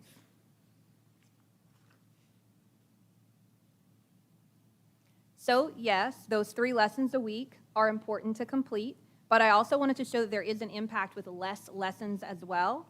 All of the data we just reviewed shows the impact of 3 lessons, but here we can see that students are impacted at any dosage, even if they complete 1, 2, or 3 grade level lessons a week. So we have set a goal for Zern implementation for this school year, and that is to increase by 75% of what we saw as our actual implementation from last year. So the August actuals you see here are just a snapshot of August, so it really represents a very small amount of time when we put together this presentation, and really only represent 1 to 2 weeks of school. I did just receive the September numbers yesterday, so I wanted to just voice that over. They're not noted here on this slide, but we've already seen a great uptick with over 102,000 students with at least 2 lessons a week, and over 62,000 students completing 3 lessons a week.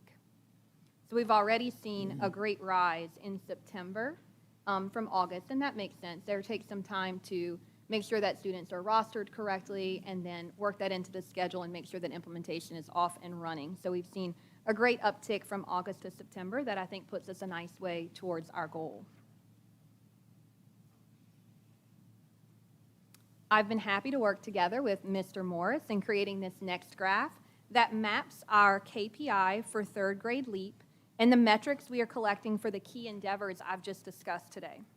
The line graph portion on this graph shows dots for the actuals in LEAP in 2023 and 2024, with stars projecting us toward our goal of 45% proficiency in 2028, which is our key performance indicator. The bar graph behind it maps the metrics of several key endeavors. The dark orange shows the percent of the goal achieved for students completing 2 lessons a week in Zern over the last several years. And then that preliminary August number that I just reported that is much higher now in September. The dark purple shows the percent of the goal achieved for students completing 3 lessons a week in Zern over the last several years. And the teal bar tracks our enrollment in the required math training for 4th through 8th grade math teachers. We have 75% of our teachers enrolled and will shift to mapping our completion as teachers begin completing their training. So this shows our 3rd grade KPI against our key endeavor metrics. And this next slide, we have mapped our 8th grade LEAP proficiency actuals and then projection toward the goal on the line graph.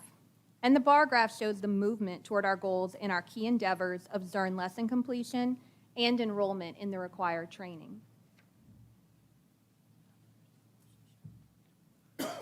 Next, I wanted to provide just a brief update on our tutoring programs. So we currently support 2 main high-dosage tutoring initiatives, which occur both during and after school hours. And we know that research has found that when tutoring is provided at a high dosage and with certain features in place, it leads to increased learning for students. The Accelerate High Dosage Tutoring Program is embedded within the school day, and there was a $30 million state appropriation for this programming received during this past session. School systems have submitted their plans, and we have gone through a review process and an approval process to begin allocating funds based on those plans. We've been happy to go out and do several visits, and we'll soon launch our on-site monitoring for the Accelerate High Dosage Tutoring Program.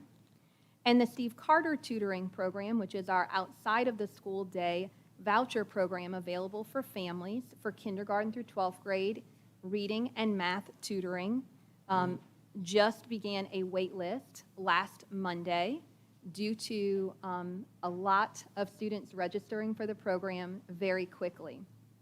So we are very pleased to see the quick expansion of that program.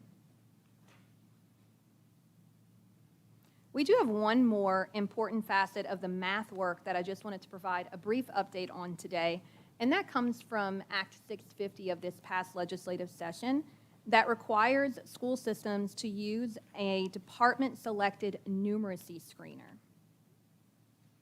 And so you can see here some of the key goals in the legislation around that screener is that we will be able to provide kindergarten through 3rd grade students an age-appropriate foundational numeracy skills screener, and be able, similarly to the literacy screener, have some reporting that is useful and available for educators to provide interventions based on student-specific needs, and also to provide parent reporting so that parents are informed about their child's progress in mathematics in those earliest grade levels.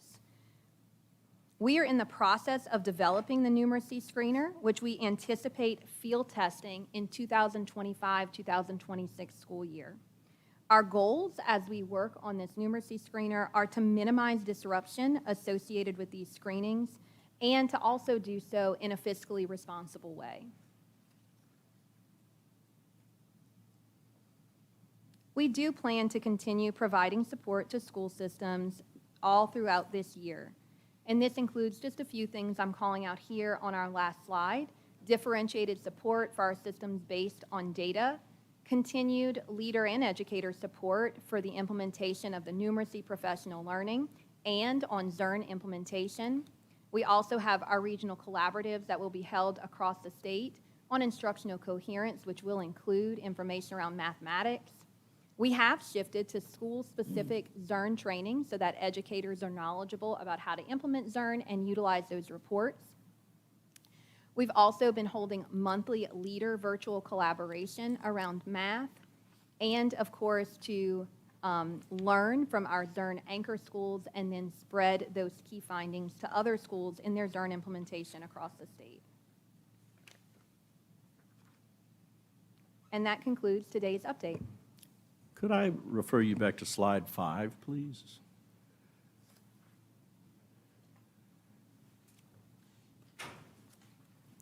I mean, to me, this slide is all telling and frightening.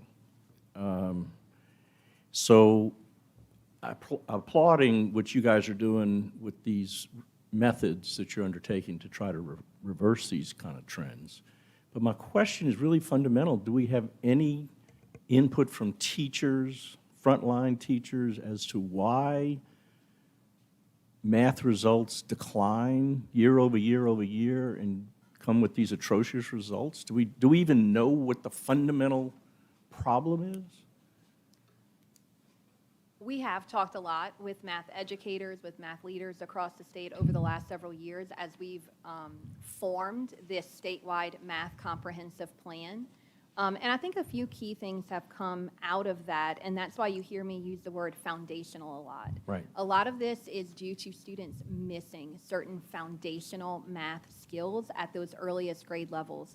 And what we know about math is it builds over time. And so there are pieces of math skills that if left off the table in second grade, when you get into fourth grade content, students are unable to be successful.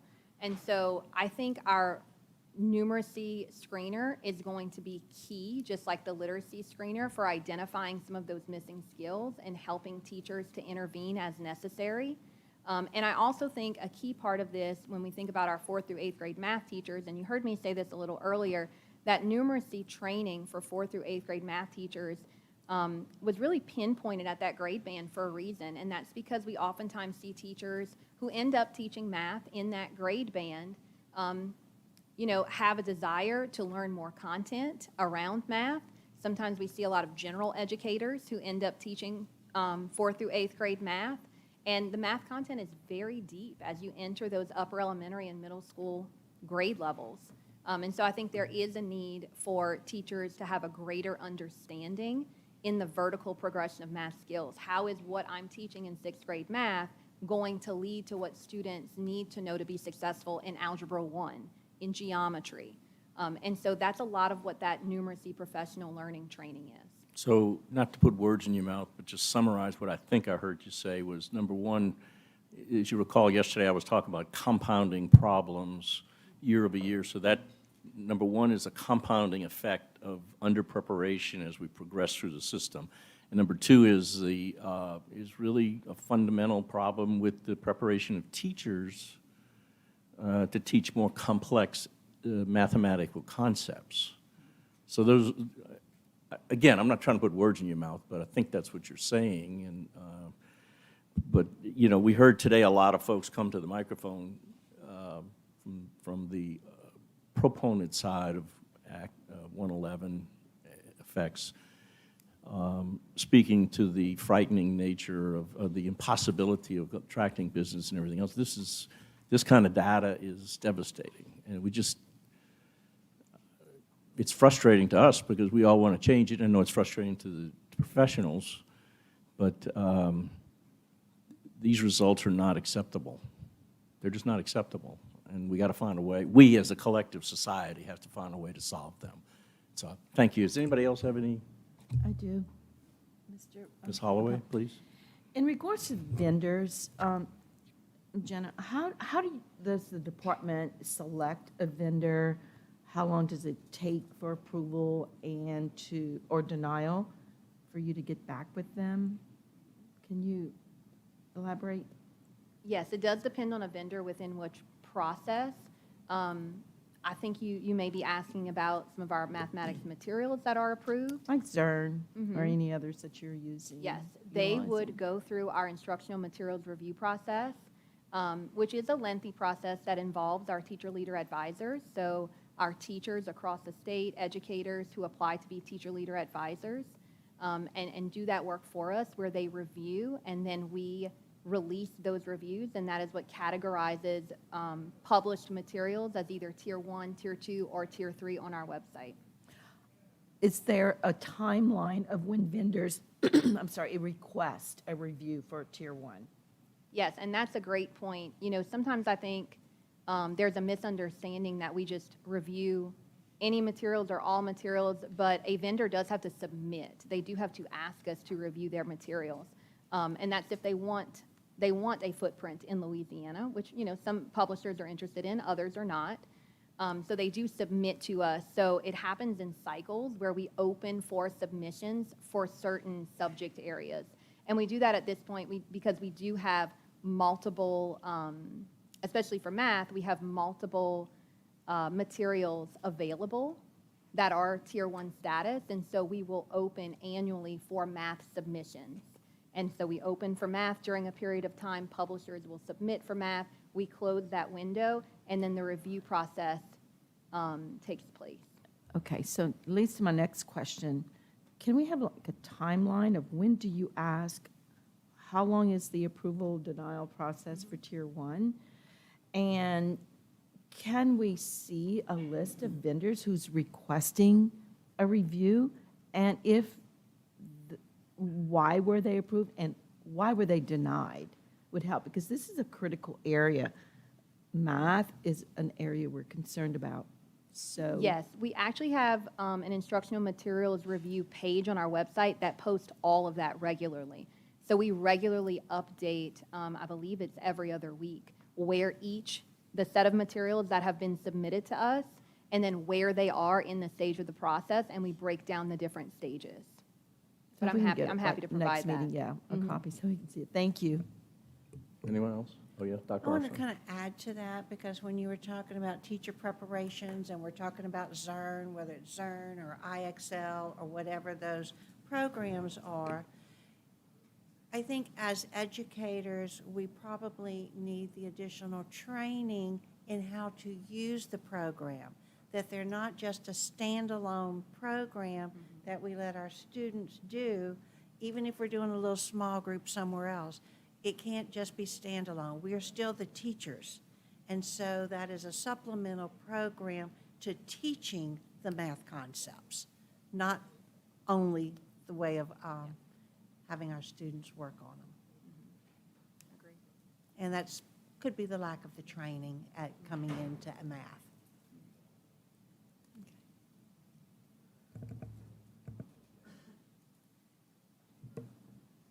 Anybody else have any? Okay, we do have one audience member that wishes to speak to this, Keith Mr. Chair. Corville. Mr. Chair, I'm sorry. Oh, I'm sorry. I apologize. That's okay. You need to look to your left sometime. Good morning, thank you. My question is on high-dose tutoring. Is there any requirement, because I'm sure most of it is done with a child on a computer, so are the districts required to have a actual teacher in that room with the child while they're participating in high-dose tutoring? Or is it strictly done on a computer? So a teacher always has to be, at minimum, the facilitator. And what we've looked for in approving these tutoring plans is that there are some digital platforms that are allowed for use during tutoring time with the parameters of the high-dosage tutoring legislation, but the teacher always has to act as facilitator, pulling reports, still pulling small groups as students are using the materials. To Dr. Armstrong's point, it's so important, no matter what materials, what program is being used, that we still have an educator well-trained in how to pull reports, how to utilize the materials well. So a facilitator is always a part of that equation, even if students are utilizing one of the approved digital platforms. Okay, thank you. Thank you, Mr. Chair. Okay, anybody else? No? You sure? Okay. Mr. Corville, and I would very much like you to address why our math results are so weak. If you have an opinion, we'd like to hear it. Thank you. Hello, friends. Dr. Keith Gorville, Executive Director of the Associated Professional Educators, Louisiana. And as always, here to spread positivity, joy, and any technical information you may need. Well, I was taking the test, so that's why. But I'll get to that in a second. But, you know, I just want to first encourage you all to continue this focus well past 2025. We've been involved with the department with training and development of these materials, along with the Dana Center. We were able to provide, through our content leaders in math, feedback. And I want to once again thank not only Dr. Chasson, but also Sharon Nikase and Jamie Hebert for their outstanding leadership and technical work on this for the implementation. That being said, we've been through the rollout for the numeracy professional development. It's going very well in school. Over 3,000 educators are now getting trained and developed. We're helping facilitate that in a number of systems. I did, because the chairman asked, and Chairman's someone I've been respecting and knowing for, decades now. But you still look the same, so you're doing great. But I just want to say that, like Dr. Chasson pointed out, math is sequential. When I talk about math, I always talk about it as being some sort of Jenga tower. And I have to tell you, as a former teacher deeply impacted by math, and I'll get to that in a second, if you're missing something in 5th grade, say you miss fractions in 5th grade and multiplying them, you're not going to be able to do stoichiometry when you get to chemistry. And I have to tell you, 15 years ago, I was that teacher. I was a physics and chemistry teacher in Livingston Parish at Walker High School. And I would get kids in my class every year, and I'd tell them that when they get to stoichiometry, they would drop their grades by a letter. And the reason why wasn't because they couldn't intellectually understand a concept of chemistry. It's because they couldn't do math when you put it in fractions. If you had a multiplication, if you had division, which is a fraction in of itself, written out, they could do it fine. The minute you ask them to cross-multiply or cancel a denominator from a numerator, all of a sudden people freeze. It's those foundations that are important, and I'm so thankful that the department is doing that work, doing that hard, tough work of leading in math, because this is important stuff. And frankly, I wish we had this 15 years ago, but it's never too late, and I really appreciate y'all's focus on this. It will pay dividends, pun intended. So I would encourage you all to keep on this, keep focused on it, and continue your efforts past 2025. Thank y'all all again for your joy in working together.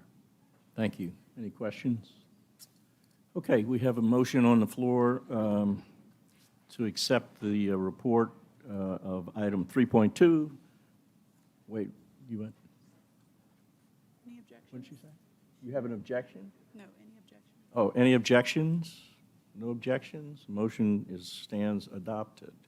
Okay, next. Next item is on page 26, item 4.1, consideration of an update report regarding content standards review. The recommendation is to receive and direct the LDOE to begin the process for the establishment of content standards review committees for ELA, math, and physical education. We have a motion from Ms. Holloway. Ms. Mathern seconds it. Yes, sir. Thank you. Look, we have been successful in revising standards in an appropriate way around social studies, most recently the work around computer science. And so now it's time to begin that process for English language arts standards, our math standards, and yes, we're even including our PE standards. And so we think that this is an important step. The last time that the math and ELA standards were adjusted, that was in 2016. And so we know it's certainly time to begin that process. The last time PE standards were adjusted, that was in 2017. So we intend to use a process much like the processes we've used before. And I've already shared a few times with some of you some of the interest I have in strengthening these particular standards. And so all this motion does at this particular point in time is it directs the department, because that's what is required. It directs the department to come back to you with a plan for the way in which we will revise math, English, and PE standards moving forward. We think it's important, and we ask for your support to be able to do this important body of work. Any comments or questions? Mr. President Morris? Yes, sir. Superintendent Brumley, I appreciate that the directive is for you guys to develop the timeline and the plan and so forth. But just at this point in time, can you help me a little bit with what's included in that timeline, some sense of the process, and is it 1 year, is it 2 years, that sort of thing? No, so we will come back to you at your next meeting with a process. I don't expect it to look much different than the processes we previously used. We'll try to bring in subject matter experts, which is inclusive of teachers and leaders, but also people that are external to the profession, but just content matter experts. So we'll do that. We'll break that up by grade level and have various groups. We'll also have a steering committee that more or less oversees the entire work. And so we'll do that for each of those areas. We will advertise on all of our social media platforms, our newsletters for people who might be interested. If you all have recommendations of individuals that you think would be great to serve on the committee, we would love to hear those as well. And then we'll begin the process over the course of this next year. We don't anticipate this being a 2-year process, more like a 1-year process to get there. But just like we've said before, we don't want a process a timeline to determine an output. And so if we feel like we need more time, then certainly we want to give it more time. But we'll bring all that back to you at your next meeting. Thank you. Any other comments or questions? Hearing none, do we have any objection to the motion? There's no objection. The motion stands adopted. Your next item is on page 4.2. 27, item 4.2, consideration of an update report regarding the English Learner Task Force. The recommendation is to receive. Okay, Ms. Holloway moves and Ms. Champagne seconds. Yes, sir. So you have that set of recommendations in your backup, and we want to share our appreciation with all the members of the task force that put in time to develop these set of recommendations to improve outcomes for English language learners. We look forward to moving these recommendations into implementation. Do we have any questions or comments? And I want to thank I'm sorry. Mr. Morris for his service to this work. I know that, Mr. Morris, you were very integral in not just during your time on this board, but in the previous board on this particular body of work. Thank you. Anybody? Mr. Birkin? What would implementation look like? Well, it's different. So you have a set of various recommendations in your backup. And so what we'll do over, the next period of time is take all the recommendations and see, does it require a policy shift? Is it, a communication plan? Is it working with local systems to change practices? So you have a set of recommendations in there, and over time, we'll try to move them into place. Anybody else? Okay, we have a motion on the floor. Is there any objection to the motion? No objection. That motion passes. Next item. Your next item is on page 42, item 5.1, consideration of the adoption of Bulletin 104, Louisiana Computer Science Content Standards. The recommendation is to approve as a notice of intent the adoption of Bulletin 104. Thank you.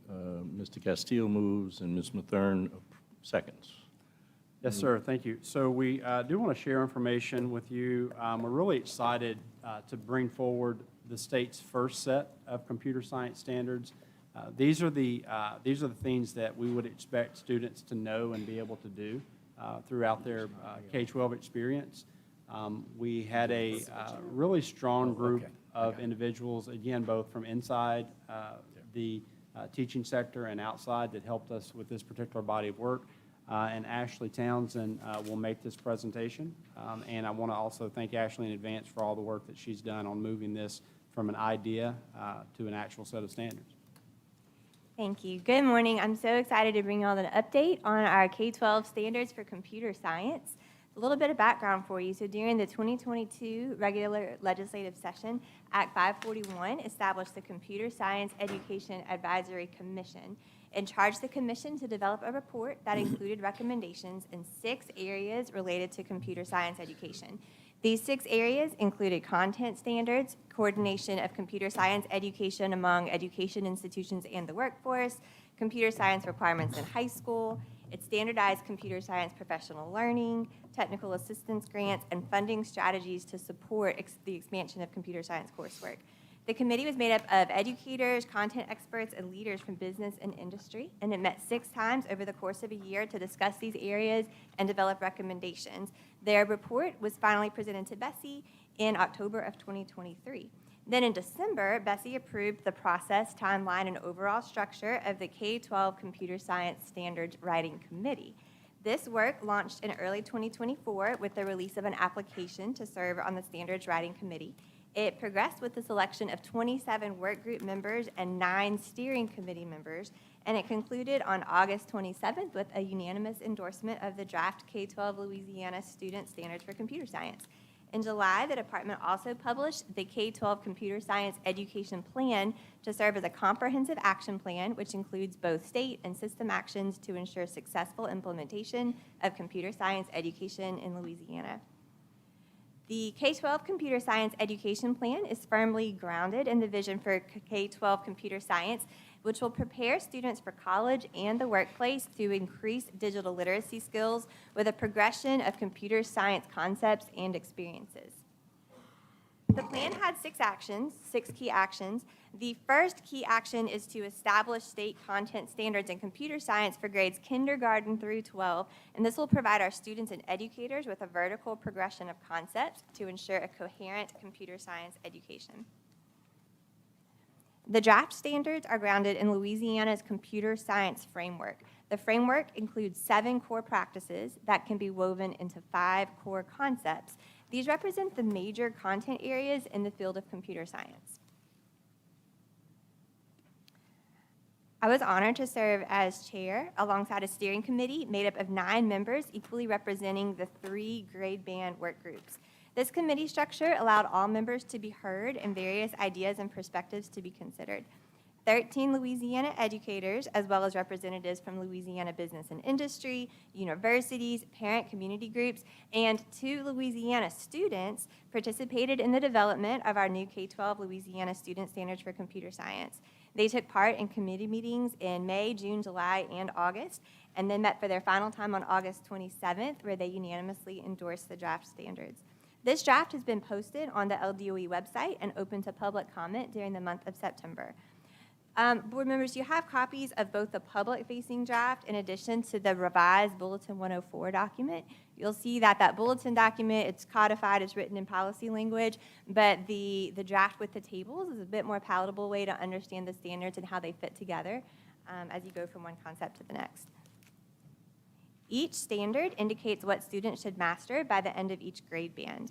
Bulletin 104 includes the standards and language as you see reflected on this slide for each of the 5 concepts and sub-concepts selected by the committee. And there are also definitions in the bulletin that reflect terminology essential to the standards. And then within the public draft and Bulletin 104, each grade band contains standards detailing what students should master by the end of that particular grade band. So this slide represents the work of the Standards Committee that'll form the basis of additional support for educators that we call implementation frameworks. The department will publish implementation frameworks for each grade level once the standards are approved, and that will include grade level complexity statements. The complexity statement will break that standard down into a vertical progression of learning for each grade level within the grade band, and they'll ensure age-appropriate level of knowledge for each standard. But these standards also allow for flexibility for systems to implement instruction at grade bands and at each grade level, depending on the implementation plan of that particular school or school system. Guided by the K-12 Computer Science Education Plan, the department will offer support and guidance to ensure successful implementation of computer science education. And this includes the implementation frameworks, standards overview webinars in October and November, ongoing computer science training for educators, computer science technical assistance grants for systems, and additional pathways leading to computer science certification. So over the next several months, the department will host those webinars and provide an overview of the standards, provide guidance to school systems as they create system-level teams and conduct a system-wide landscape analysis to determine next steps and actions to implement the standards. Beginning in 25-26 school year, educators, schools, and systems will have time to engage with the standards and develop an understanding of the content and those system-level plans.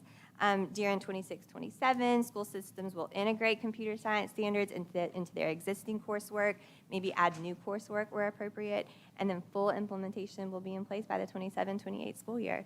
I'm very excited. That concludes my presentation, and I'm happy to take any questions. Thank you. Any questions? Ms. Holloway?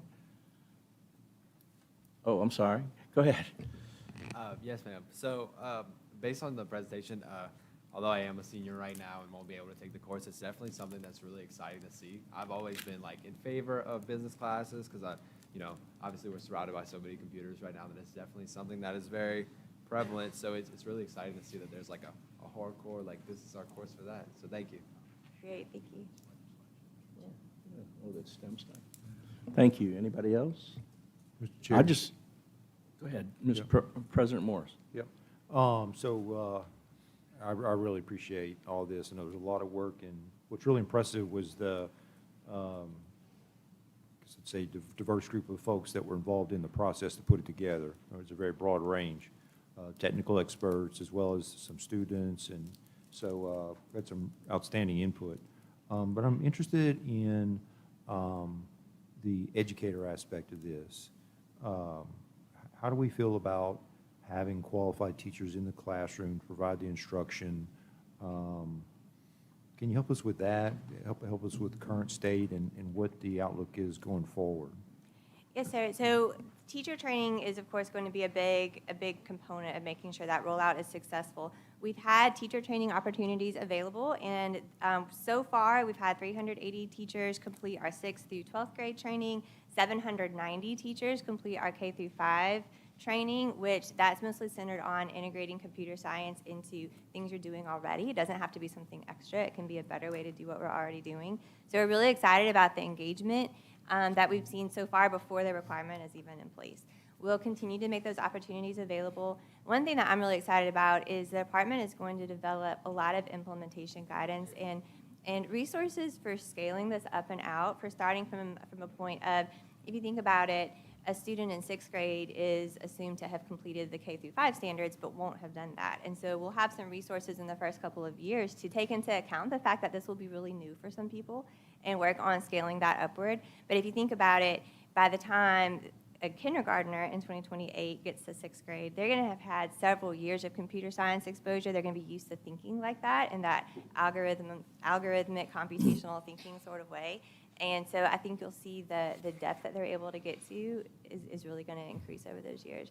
So providing teacher support in that transition, continuing to make available those training opportunities for teachers, and then helping school systems think strategically about how they're going to roll this out and build up those leaders throughout each school will all be key components in making sure implementation is successful.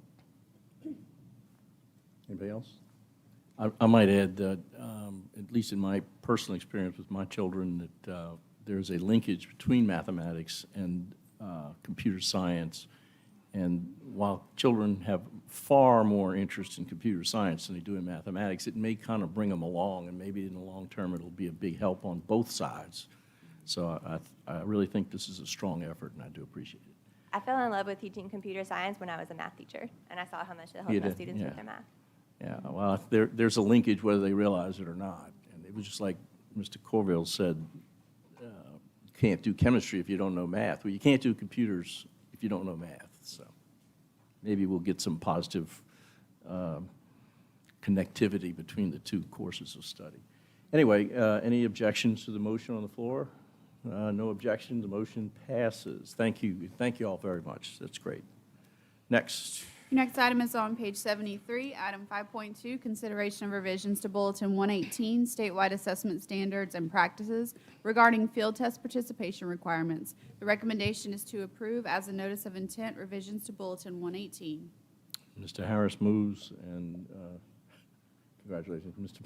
Burke seconds. Yes, sir, thank you. So this particular item allows us an expansion of field test opportunities. So we field test items to obtain data on their validity and reliability. As Dr. Armstrong and I discussed earlier, we want to make sure that all of our items on our assessments are valid and reliable. Right now, that is contained to LEAP assessments, and we know that over the last few years, there's been legislation passed in other areas, particularly in K-3 around literacy and math. And so what this allows us to do is just expand field tests to those other items that previously weren't included, so that we can make sure that in those additional assessments that we have valid and reliable test items. And so that's essentially what this does. Okay. Any questions? And I don't think that we've heard any concern relative to our ability to do this. So. Okay. Is there any objection to the motion? The motion stands carried. Let me back up 1 second to the previous item on computer science. I just want to thank ex-retired Senator Sharon Hewitt, because it was her legislation that triggered this, and she was a dear friend of mine, still is, and very much dedicated to STEM and computer science activities, and we all owe a debt of gratitude to her efforts when she was in the legislature. So thank you, Sharon. And Senator Appel, she was very helpful with a number of pieces of legislation over the last few years for our agency as well. So we also want to send thanks to her for this work. Yeah, well, she has a good heart, and it's in the right place, and we appreciate it. Also, I'm before sorry. we move on, I just want to thank Mr. Lambert and his team for the work that they're doing, not just on this particular field test item, but even with the reasonable testing reductions that we're trying to employ. His team in working with the Technical Advisory Committee to make sure that we can do this in a responsible way. It's not just taking a machete out and slicing off, testing time. It's being surgical to make sure we're doing this in the right way. So I just want to offer my thanks to Mr. Lambert and his team. Thank you. Thank you, Mr. Lambert. We appreciate all your hard work. And very responsive, by the way. Whenever I know as members, we appreciate your help with statistics and data. Okay, next item. Your next item is on page 75, item 5.3, consideration of revisions to Bulletin 132, Louisiana Course Choice Program, in response to Act 91 of the 2024 regular legislative session. The recommendation is to approve as a notice of intent revisions to Bulletin 132.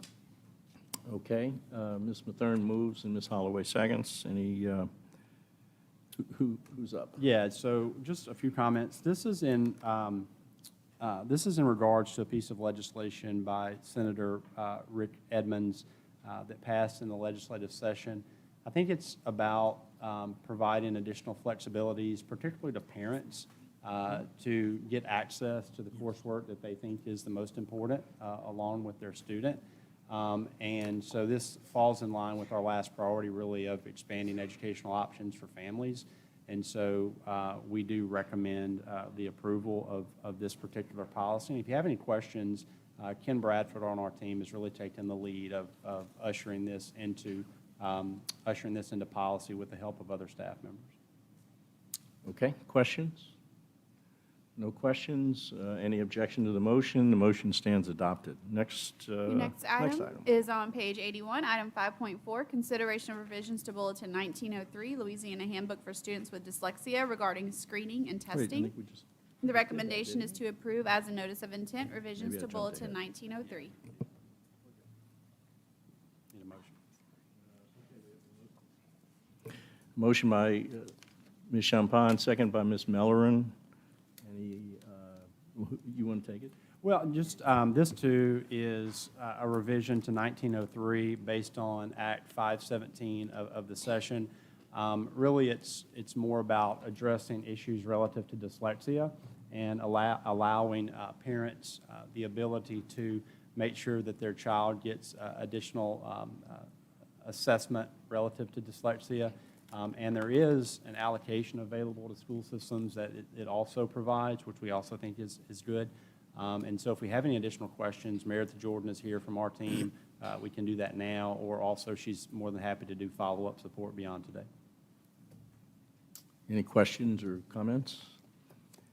Okay, any objection to the motion? No objection, the motion stands adopted. Okay, 5.5.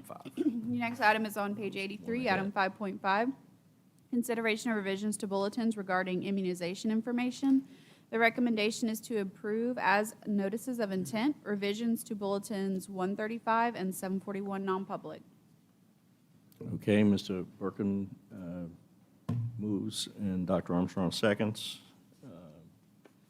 Yeah, just for your information, so this board passed an item in the spring that basically provided for anytime vaccine requirements were made available or were made known to parents, that the school system also had to provide notice of an exemption. That's been further affirmed with a vote of the legislature. They basically followed your policy and placed that into law. And that's going well. There have been occasions where we've heard of this or that, but every time that that's happened where that notification hasn't been made, we've been able to make contact with the school system, and they've adjusted accordingly to make sure parents have been informed. What recently developed, and I know a number of, several of you made contact with me about this issue, as well as a number of legislators also made contact with me around this issue, is thinking about various groups who might be coming into school systems to offer educational opportunities for students on vaccines. These are not individuals that are school system employees, but there are other organizations or companies that are trying to push into schools to provide education on or information about vaccines from their perspective, whatever that might be. And so what we decided to do to get ahead of that and just to help keep parents informed is expanding the policy that you put in place in March to essentially just say, not only is it a requirement that exemption opportunities be made to parents if vaccine notice is given, but in the instance that an external group, not school employees, an external group is coming into the school to share information on vaccines, that parents also have to be notified about that and given the ability to opt their child out from that particular presentation. Okay, we have a motion. Any comments or questions? For any reason, Dr. Bremen? What's that? For any reason, they want to opt out? Yes, sir. If for instance, a pharmaceutical company, if a pharmaceutical company is going around to school systems to provide what they might call to be an educational or informational training on a particular set of vaccines, before the school can just usher all the children in there and say you have to be part of that presentation, they would have to notify the families that pharmaceutical company is coming into the school to provide information on a vaccine, and then the parent could then opt their child out from that presentation. But I'm talking about from the vaccine itself. They can opt out basically for any reason? Well, on the vaccine itself, yes, the exemption is for any reason. Yes, sir. Sorry, I didn't understand that. My fault. Okay, anybody else? Okay, we have a motion on the floor. Is there any objection to the motion? The motion stands adopted. I think. That concludes your agenda. Thank you all. Appreciate the passion and the Mr. hard Berkman, work, and 5 minutes. we are adjourned. 5 minutes to Administration Finance. We have a very exciting